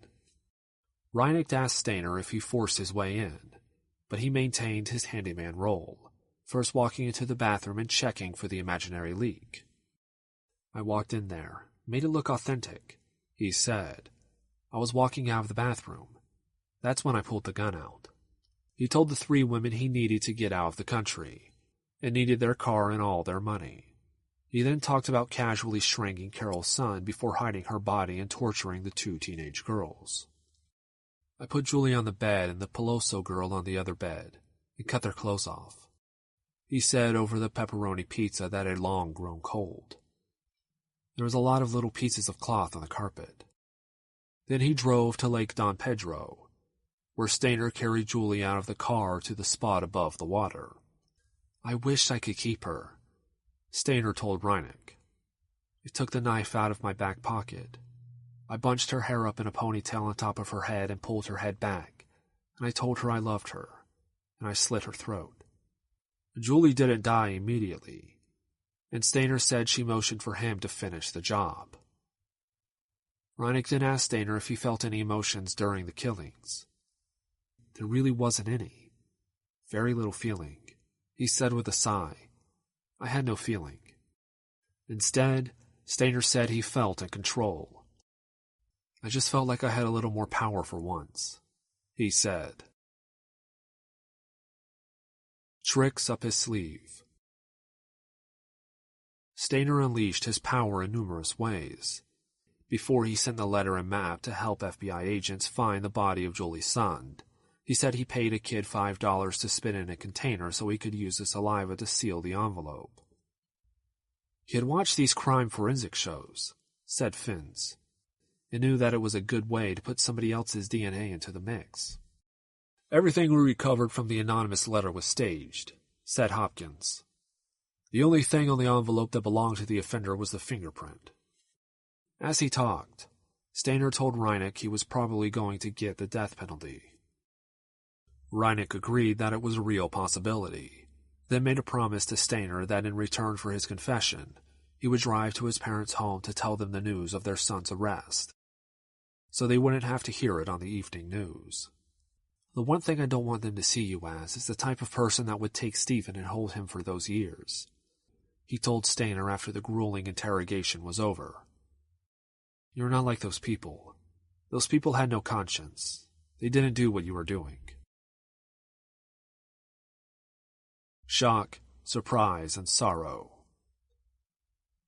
With Stayner's confession in hand, the FBI backtracked then, making a public announcement about Stayner's role in not only Armstrong's death, but also the San Peloso murders. During the last 24 hours, we have developed specific information linking Stayner to the San Peloso murders, FBI agent James Maddock announced, months too late to save the life of Joy Armstrong. Whether he is solely responsible or whether others were involved is an issue we'll resolve as quickly as we can in light of the information we've received in the past 48 hours. He was asked if the FBI could have prevented Armstrong's killings, and Maddox said, I've struggled with that issue for the last 24 hours and continue to do so.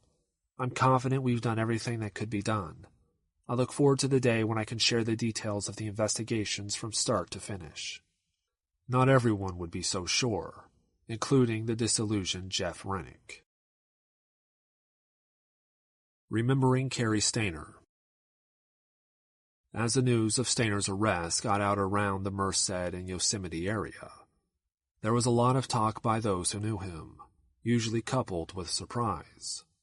He was normal, friends and neighbors later said, although a bit quiet and somewhat of a loner. I knew both of them. I played basketball with them, hang out with them, said Tim Tatum of Cary and his late brother Stephen. Cary was pretty much a loner. He did his own thing. He smoked cigarettes. He stayed away from most of the other kids. The description is echoed by Stayner's co-workers and friends at the Cedar Lodge after their former colleague was arrested.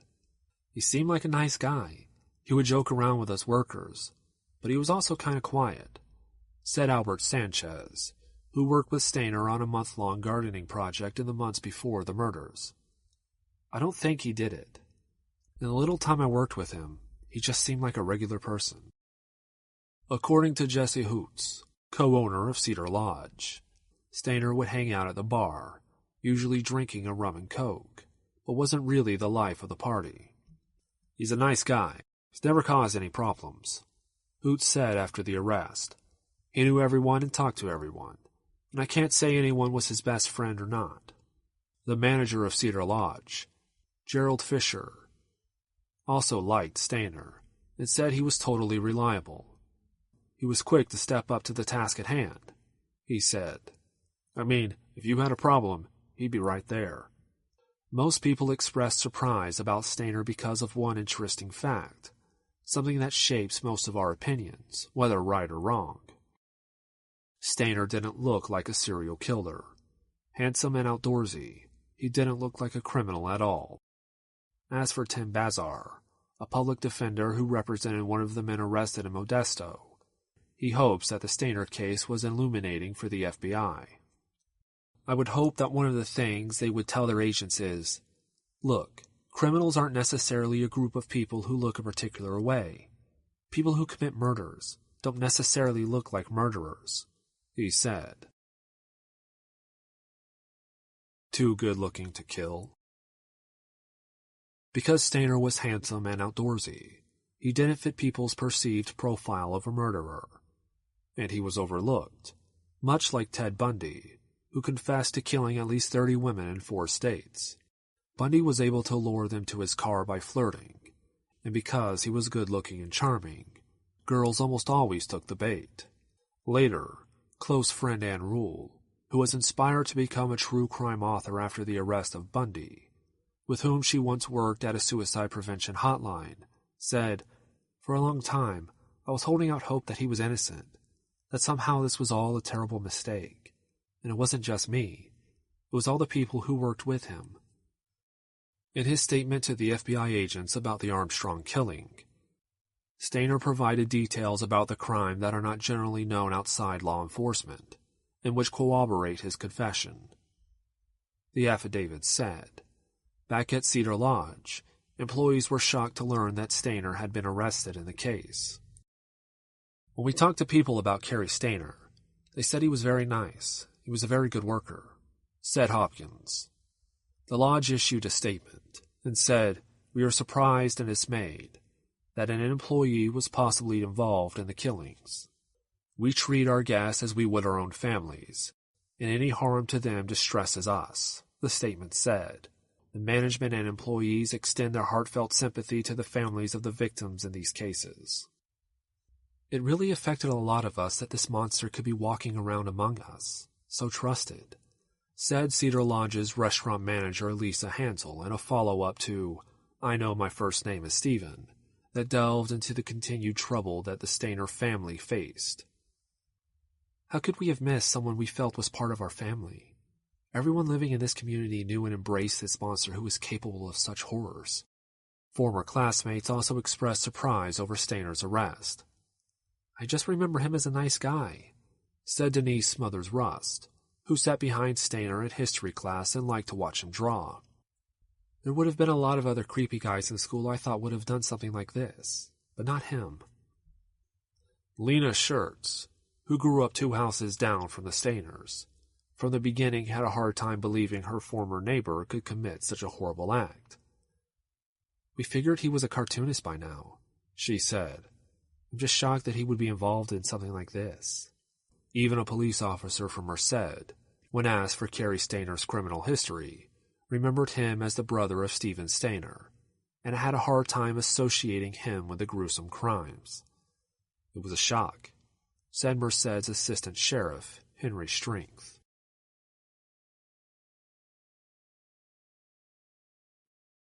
Chapter 8. Stayner's TV Confession.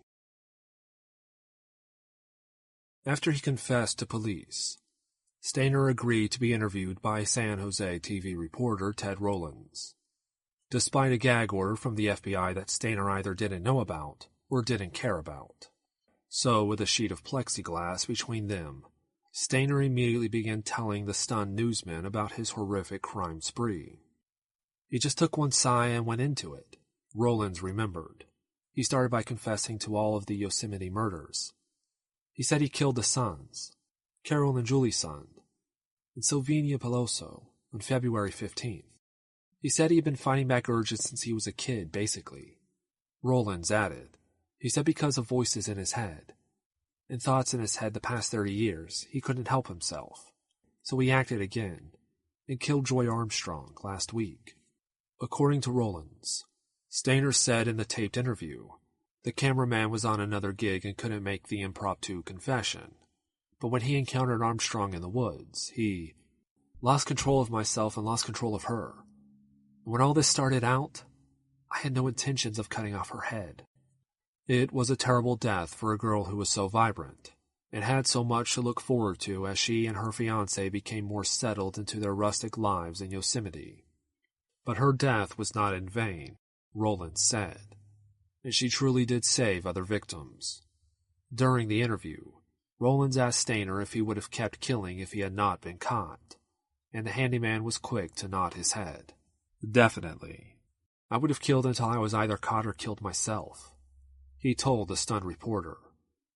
I asked him if he had anything to say to the family, Rollins said. He said, "I'm sorry they were where they were when they were." Another reporter's chilling tale. As soon as she heard about the arrest of Cary Stayner, Mary Ellen Geist, a radio reporter based in San Francisco at the time, realized the close call she might have had while at the Cedar Lodge covering the Sun Peloso murders. One night, after a workout in the pool to help shake off the horror of the story, she headed to the hot tub to wind down, although she was somewhat irritated that a man had beaten her to it and she would not be alone. I sat down and he turned right to me and said, "Hello, my name is Cary Stayner," Geist said in an interview with the San Jose Mercury News. "What creeps me out the most is I'm there covering the Sun Peloso case. There are teams of FBI agents and reporters right around the corner, and he's calm as a cucumber." Stayner told Geese that he was a maintenance worker at the motel, and that he lived in a small apartment there even during the off-season, when he was usually laid off. Geese recognized the name, and said as much. Stayner then began sharing the story of his brother Stephen, from his 7 years in captivity to his escape, marriage, and motorcycle accident death.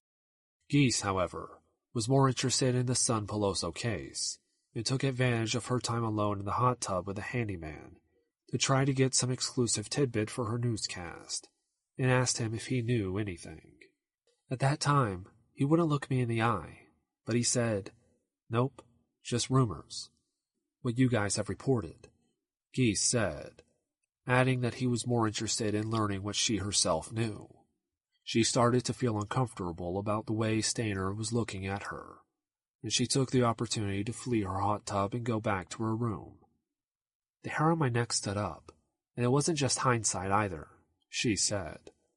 I ran to my room, deadbolted the door, and put furniture up against the door. Everyone at the hotel said Stayner was the nicest guy, Geese said, so she forgot about the creepy encounter until Stayner confessed to all 4 murders. It creeps me out the most, Geese said. So I'm this idiot reporter who got in a hot tub alone with a mass murderer.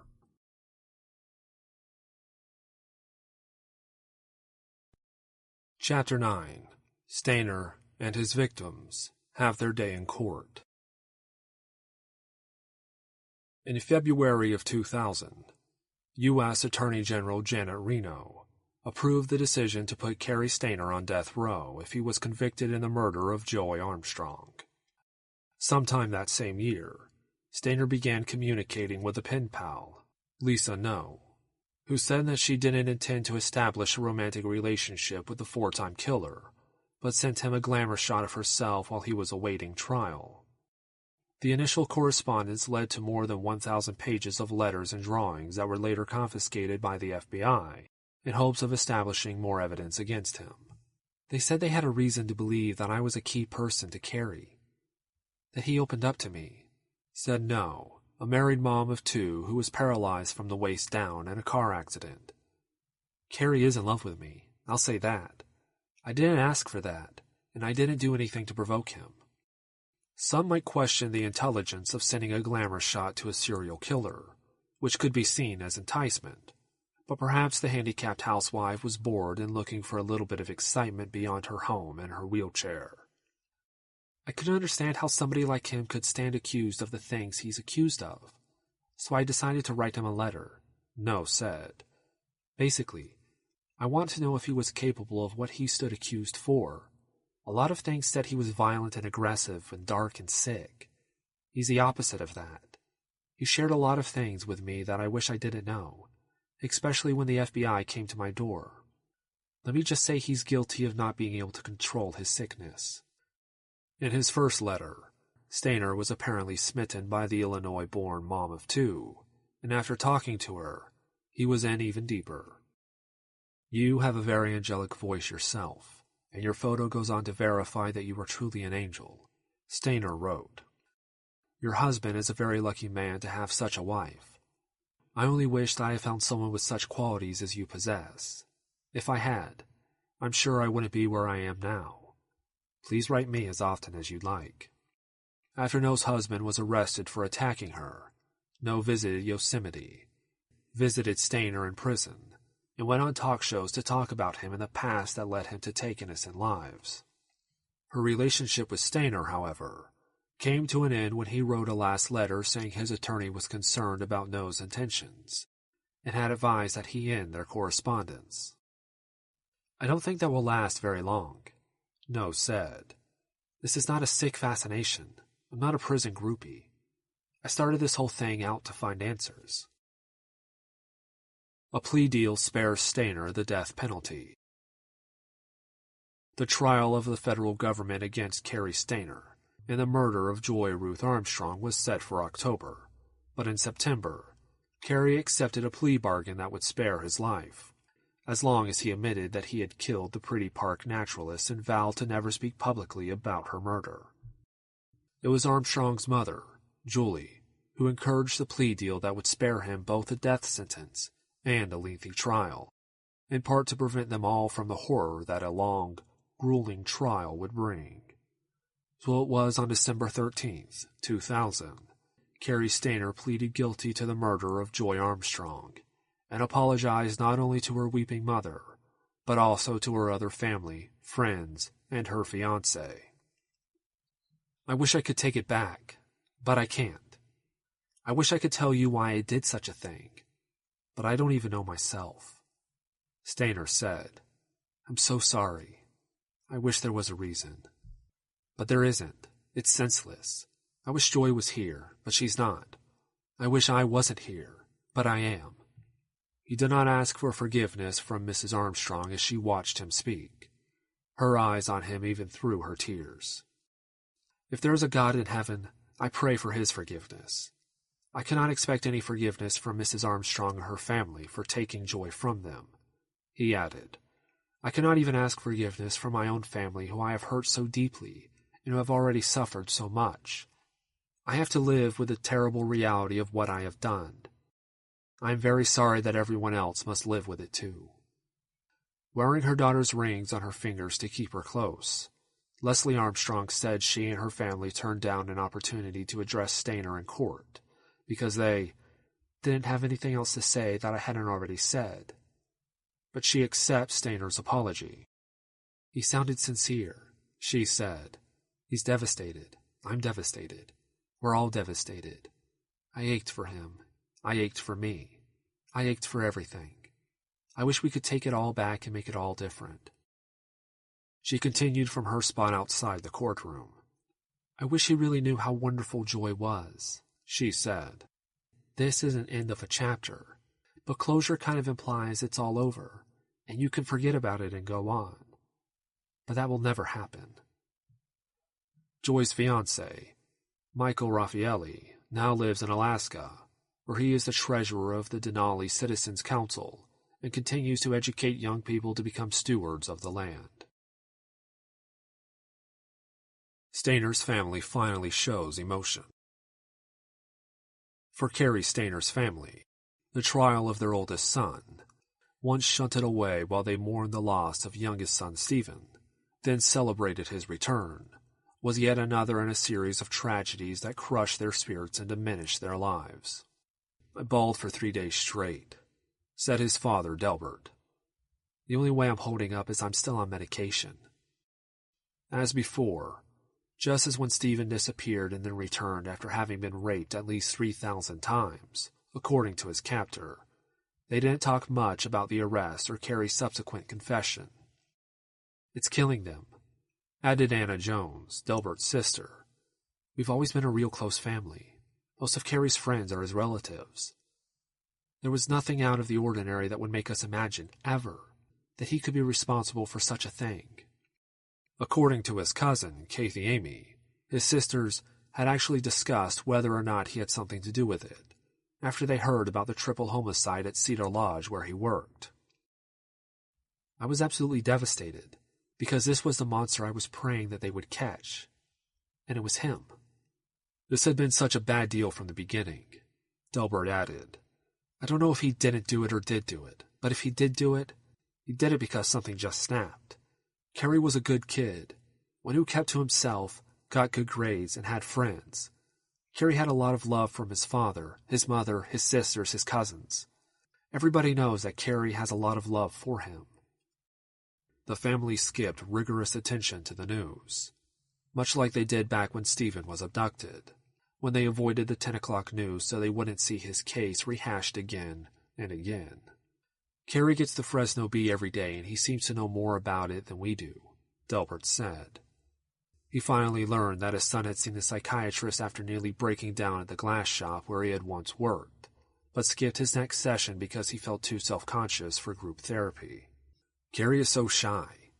He didn't want to talk about his problems in front of a group of strangers, Delbert said, adding that during a jail visit, he told Cary, I wish you had gone back, to which his son responded, I wish I had too, Papa. The Delbert and Kay visit Cary once a week, although they don't discuss the case or Cary's crimes. It's getting a little easier to see him, Delbert said. We still cry. but you only have so many tears. I wish someday somebody would pinch me and this would all be over. I love my son," he added. "He's just not the villain like people have wrote him up to be. If Cary did do it, he wasn't in his right mind. Who could be?" Stayner's indictment leads to volatile courtroom. When Stayner was indicted on state charges in the murders of Carol Sund, Julie Sund, and Sylvania Peloso, the courtroom was hushed.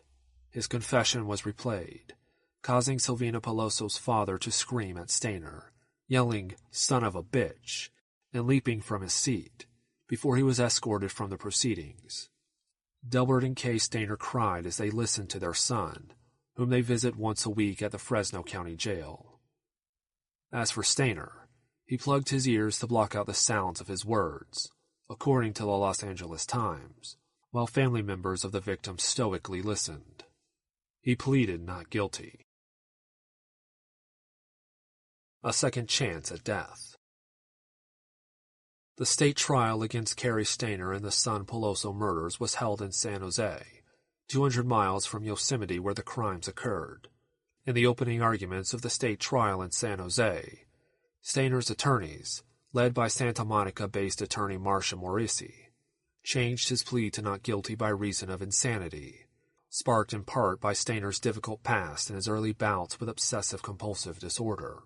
For Francis Carrington, the strategy felt like a slap in the face given not only what Stayner did, but also the methodical way in which he hid his crime.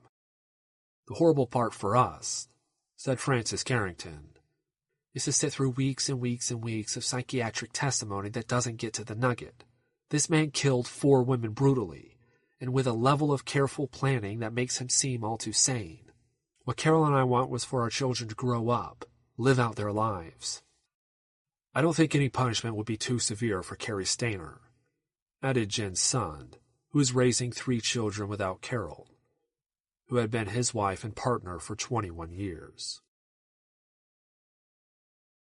Considering mental illness. According to the first witness called by the defense at his trial, Cary Stayner had more than 20 signs of mental illness, which began manifesting themselves when he was about 3 years old, about the time he began obsessively pulling his hair out. Others include his fantasies of watching neighbors' girls being raped, incidents that in his mind he sometimes participated in, other times coming to the rescue. "Those are fantasies because he is enjoying himself," said Dr. Hosea Toro Silva, who spent 21 hours interviewing Stayner at the jail where he was being held. "These things have been going on since he was very young. They may have been there ever since." He was also a narcissist, caring little for the needs of others, which might have been reflected in the jealousy he felt over the attention paid to his brother, Stephen, who was hailed as a national hero after rescuing 5-year-old Timmy White from the clutches of a sexual predator. His family history of mental illness and depression, a rather impressive history of psychiatric illnesses that goes back 2 generations, Silva said, also played a part. "It's impressive and sad to see that." The psychiatrist added, "He lives in a quasi-magical reality, which involves Bigfoot and premonitions about the end of the world." For Stayner, his inability to control his impulses began with his trichotillomania, a condition which left him with so many bald patches on his head that as a teen, he was often seen wearing a baseball cap to hide them. In the long run, in the natural history of the illness, you're not going to be able to stop yourself from doing this," Silva said.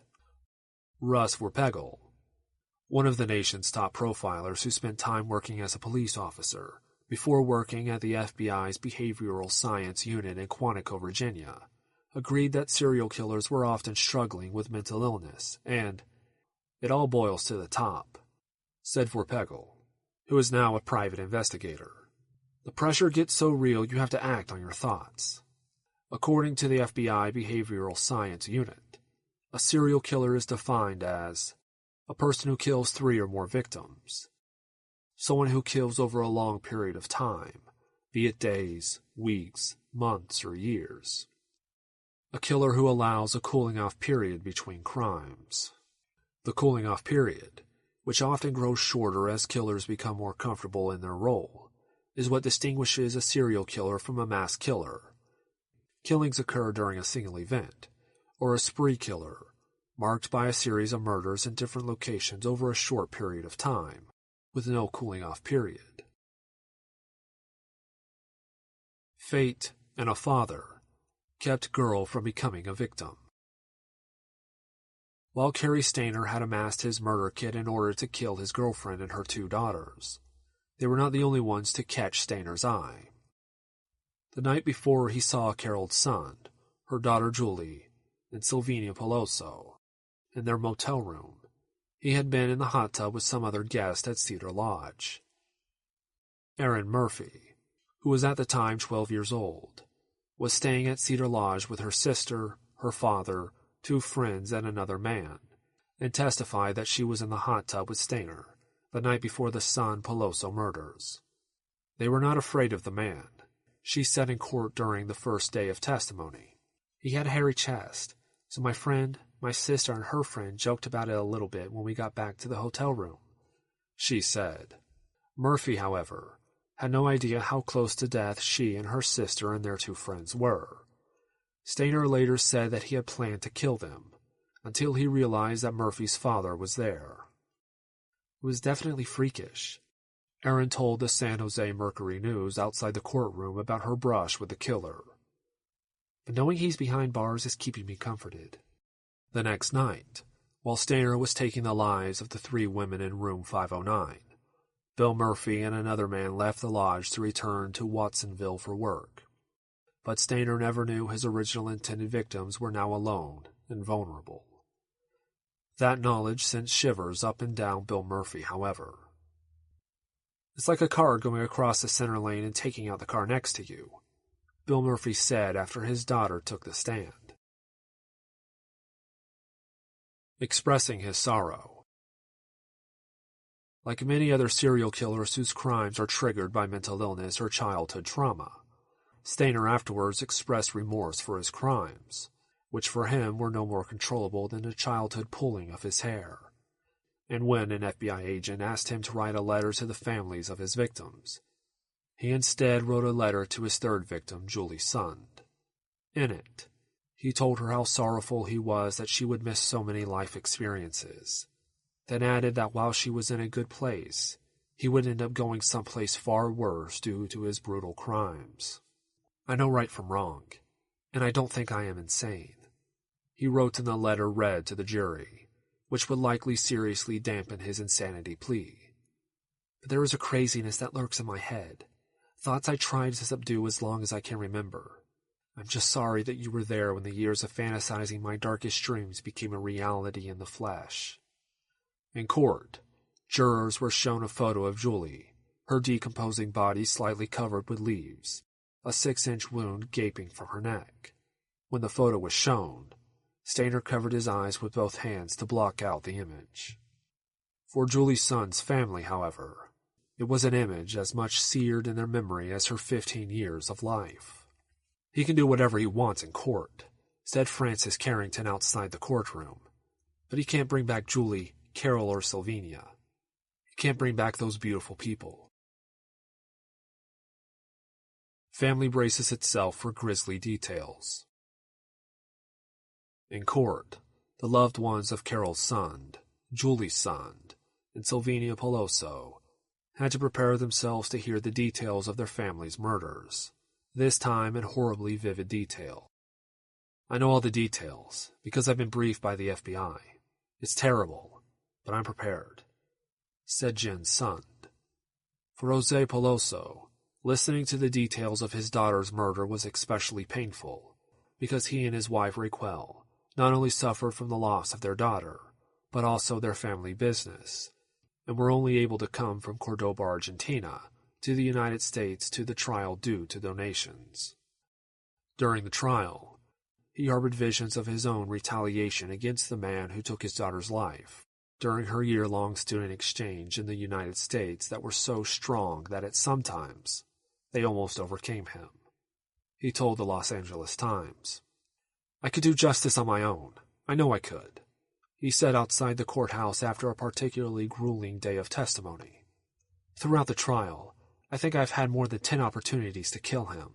He would do it," he said, if not for his surviving daughter, Paula, who was 24 at the time of the trial. "My other daughter," he said, "that's the only thing that keeps me from it. I would have killed him. That's the only thing. I would just tear him up." Considering a fair sentence. On August 26, 2002, Cary Stayner was convicted of first-degree murder. Even childhood friends called for his death. "You should get fried," said his longtime friend Matt Cohn. "If he committed the murders, execute him, 'cause he's obviously a monster." A few weeks later, on September 17th, the same jury spent less than 4 hours deliberating before deciding that Stayner was sane at the time of the killings. The jury's next move would be to determine if he would be sentenced to death for the San Peloso murders, or if they were satisfied with the life sentences he was already serving for the murder of Joy Armstrong. His parents asked the jury to take into consideration Stayner's childhood and spare his life. "If his dying would bring back those people that he killed, I'd say do it," said his mother Kay. "But executing Cary is not going to bring them back. He's not the monster that people said he is." As for his father, his focus on Stephen's abduction, which Cary Stayner's own father had said was probably fortuitous, since she now would have only 4 children to feed and clothe, led him to neglect Cary completely.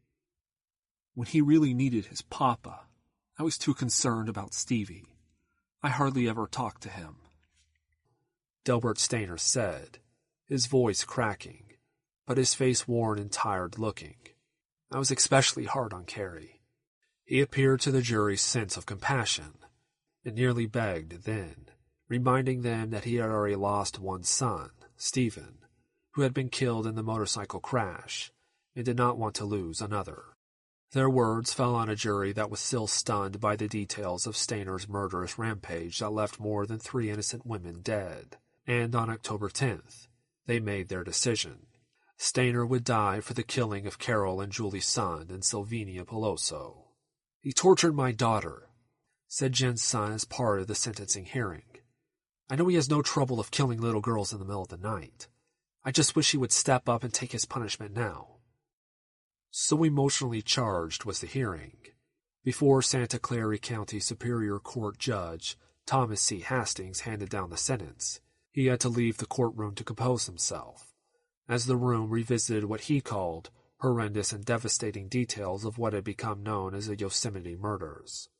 "Condemning Cary Stayner to death is not happy for anybody," said Carol Carrington, who later planted flowers in pastel shades of pink, yellow, and white at the site where Julie Sund's body was discovered. "But it's justice."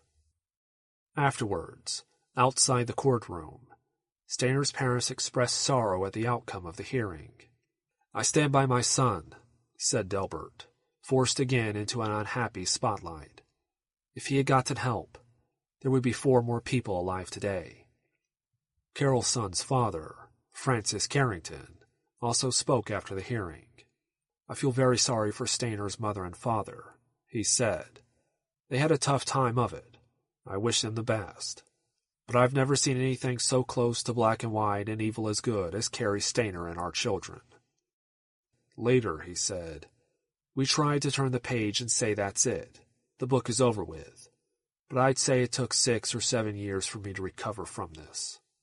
Instead, they focus on their remaining children and grandchildren, and do their best to make sure that the murders don't consume them or destroy their lives.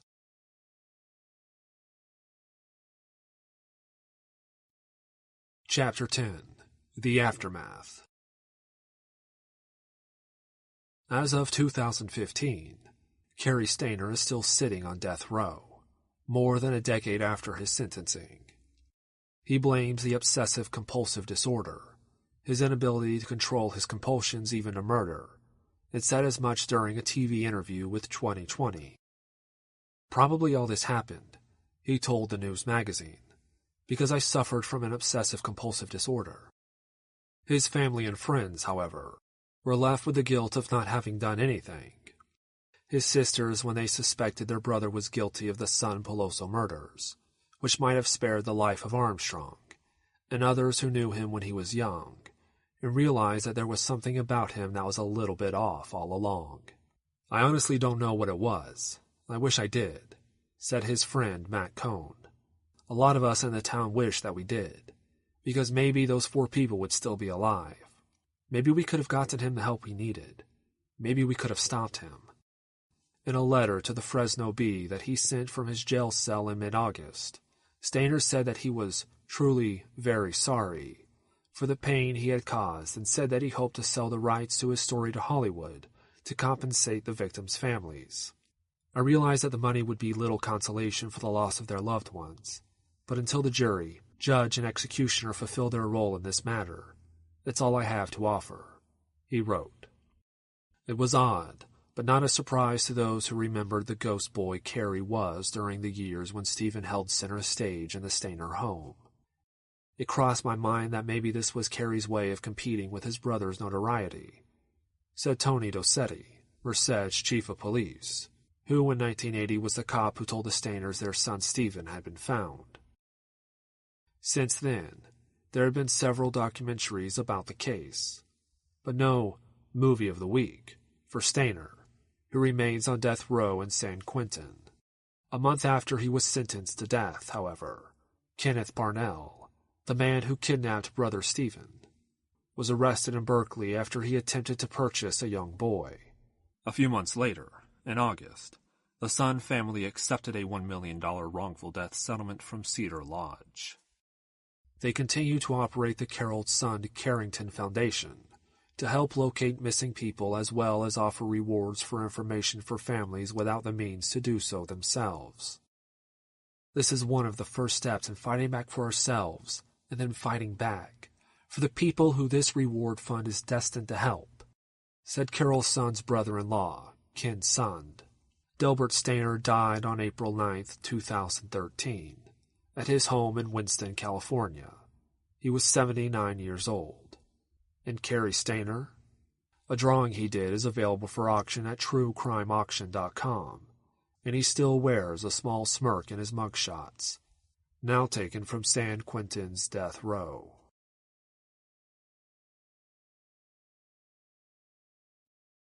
Chapter 10. The Aftermath. As of 2015, Cary Stayner is still sitting on death row, more than a decade after his sentencing. He blames the obsessive-compulsive disorder, his inability to control his compulsions even to murder, and said as much during a TV interview with 2020. "Probably all this happened," he told the news magazine, "because I suffered from an obsessive-compulsive disorder." His family and friends, however, were left with the guilt of not having done anything. His sisters, when they suspected their brother was guilty of the San Peloso murders, which might have spared the life of Armstrong, and others who knew him when he was young, and realized that there was something about him that was a little bit off all along. "I honestly don't know what it was. I wish I did," said his friend Matt Cohn. "A lot of us in the town wish that we did, because maybe those 4 people would still be alive. Maybe we could have gotten him the help he needed. Maybe we could have stopped him." In a letter to the Fresno Bee that he sent from his jail cell in mid-August, Stayner said that he was truly very sorry for the pain he had caused, and said that he hoped to sell the rights to his story to Hollywood to compensate the victims' families. "I realized that the money would be little consolation for the loss of their loved ones, but until the jury, judge, and executioner fulfill their role in this matter, that's all I have to offer," he wrote. It was odd, but not a surprise to those who remembered the ghost boy Cary was during the years when Stephen held center stage in the Stayner home.